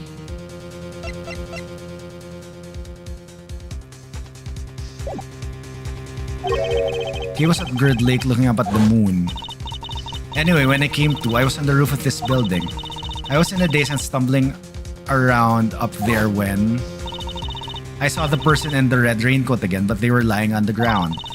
I was so surprised I stumbled backwards. And then she fell. And then I was falling and everything went dark. When I came to the second time, I couldn't remember anything. The person in the red raincoat, who in the world were they? I'm sure they were walking in midair. Thinking about it's making my head hurt. Just breathe, Kay. You only just got your memory back, you're still confused. I imagine the root cause of your confusion is...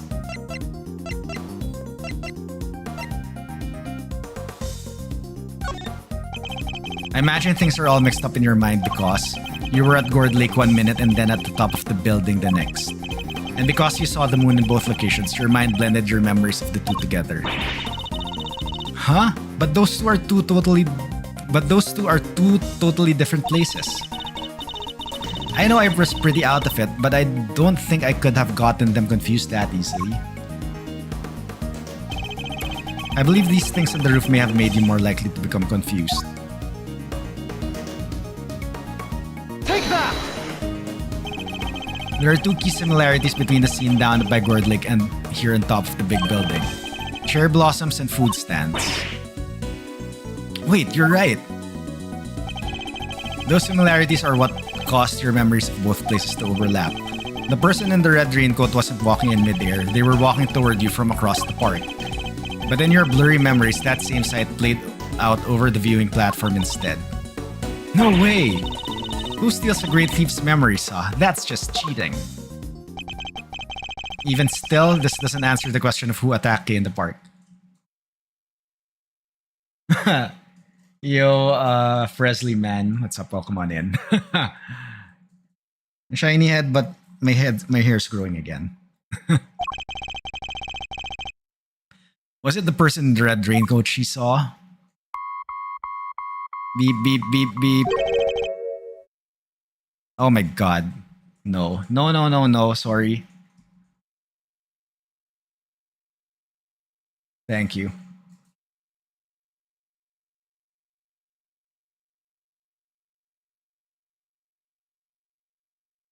That's flattering, but no. Nope, okay. Sorry. No.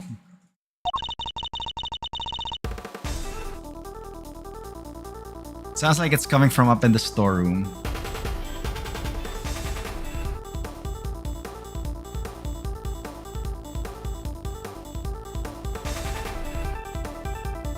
Yeah, nope.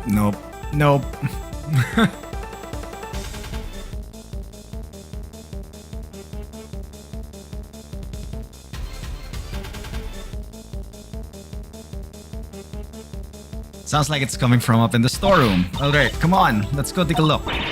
Well, howee, and smell another scoop in the coffin. You're still here?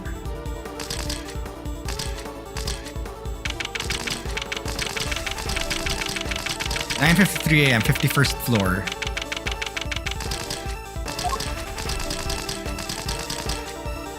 You would have expected that from an MSS clone, but not that. Wait, it's coming from this little gadget here, Mr. Edgeworth. This transceiver. I feel like I've seen it somewhere before. Still going, but I'm no good with technology. Come on, you have to pick it up. Fine, I'll do it. Hey, this is Edgeworth. Kay, if you could refrain from answering strange calls for me. Mr. Edgeworth, I presume? I know that voice. Shelly the Killer. Congratulations on another case solved. Yet, I can't truly say it's been fully resolved, can you? I'm sure you've noticed by now that there was a mastermind at work orchestrating the entire incident. How do you even know about this case? That's not what's important right now. Let's focus on this certain individual for the time being, shall we? I've indeed been wondering myself if somebody else could have been involved. If not, how are we to explain the piece of evidence that proved so damning to Kay's case? No way, an evil mastermind, but who? Who indeed? Perhaps you could share your thoughts. What is the evidence in question that points to somebody else's involvement?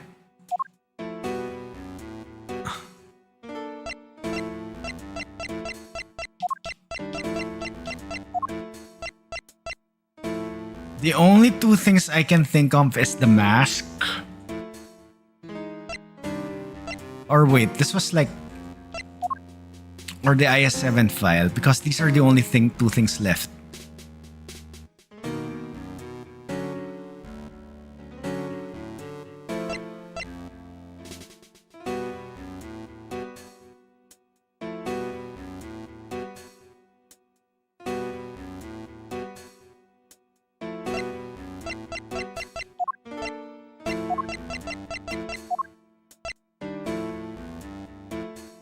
Take that! It's right here proof that somebody else is behind all this. Sorry, I don't get it. Sadly, neither do I.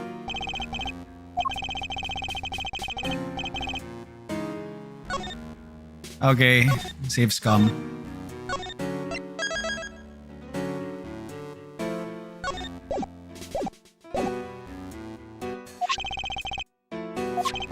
What is the evidence in question that points to somebody else's involvement?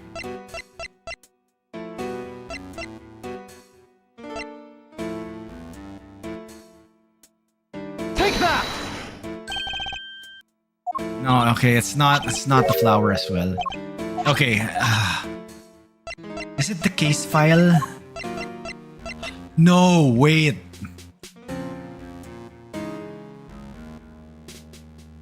Take that! It's not also the plushie. Shoot.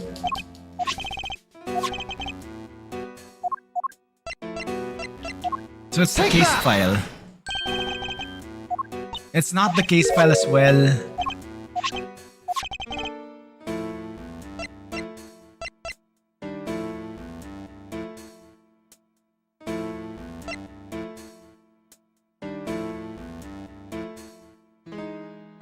Take that!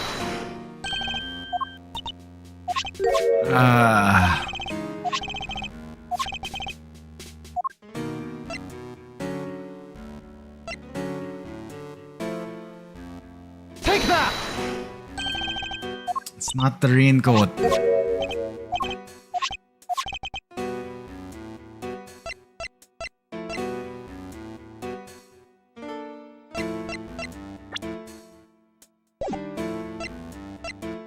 Take that! It's not the key card.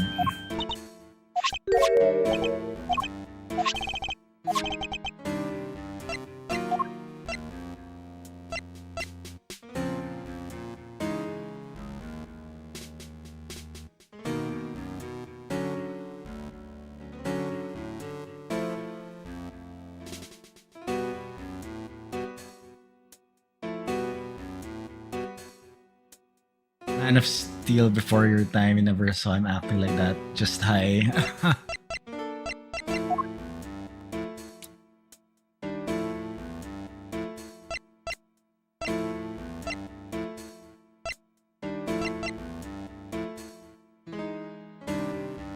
Take that! The letter. Oh my god, it's the letter. Alright. The letter K was supposedly wrote to the victim. Yeah, I don't remember ever writing that. So who did? Who would prepare such a thing? I know I'm not the only one who would like to know. And how do we know it wasn't you? Now, why would I do a thing like that, I believe the truth can only fully come to light in a court of law. But since you've had your badge revoked, that is no longer an option. So how will it all end? I, for one, will be watching from the sidelines with interest. He even knows about my badge. Oh, and one last thing. I do hope you won't betray my trust in you. Now, I bid you farewell. Beep. What the heck did he mean by the case hasn't been fully resolved? And why is he so interested in us anyway? Everything's just one giant ball of mysteries. It seems we've only scratched the surface of this case, but even without my badge, I'm going to carry on doing what I can. However this ends, one thing's for certain. Come what may, I will expose the truth. The end. The end. Turnabout Forsaken.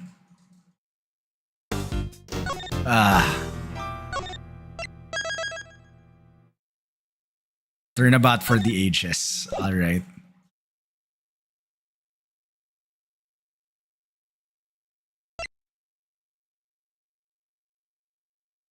Looks like we have what they call this, Eustace back.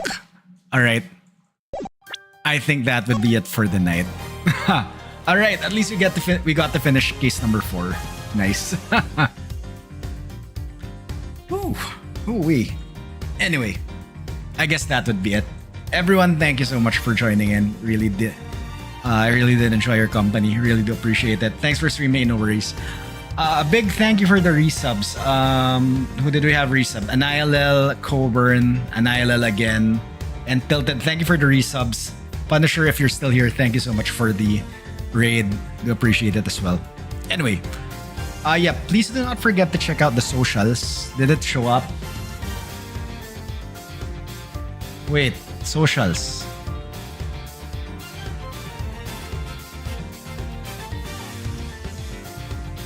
Okay, okay, there. I think it was just late. No, you did it. Okay, thank you. All right, my stream deck's not working. Question mark. Anyway, yeah, please do check out the socials: YouTube, TikTok, Blue Sky, and Discord. Yep, YouTube, hi YouTube, we're simulcasting there right now. Anyway, yes, as for schedules, tomorrow I'll be off. On Saturday, we will be back for Mario Maker 2 Throw Levels, and next week, on Monday, we continue and start the final case, which will be assumingly long, so we'll probably do an Evason band. Really? Do I need to like clap my feet twice for Anev to come in? Anyway, I'll see if I can let Anev rejoin. So hopefully by Saturday, he'll be back. Anyway, that would be it for the night. So let's find someone to raid.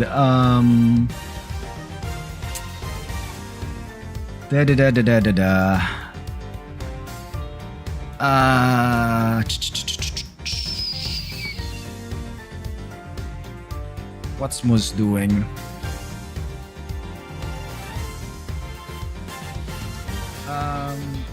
Wait, is Moose about to end? Okay, no, he's going on his not poop and break, so we raid Moose. Anyway. Alright. Yeah. Yeah, I thought he was about to end, but yeah, he's going on break. But yeah, let's just go raid Moose. Anyway, yeah, that would be it. Case number 5 next week. Alright, everyone, thank you very much. Have a great rest of your day, rest of your night, and I will see you all next time. Bye.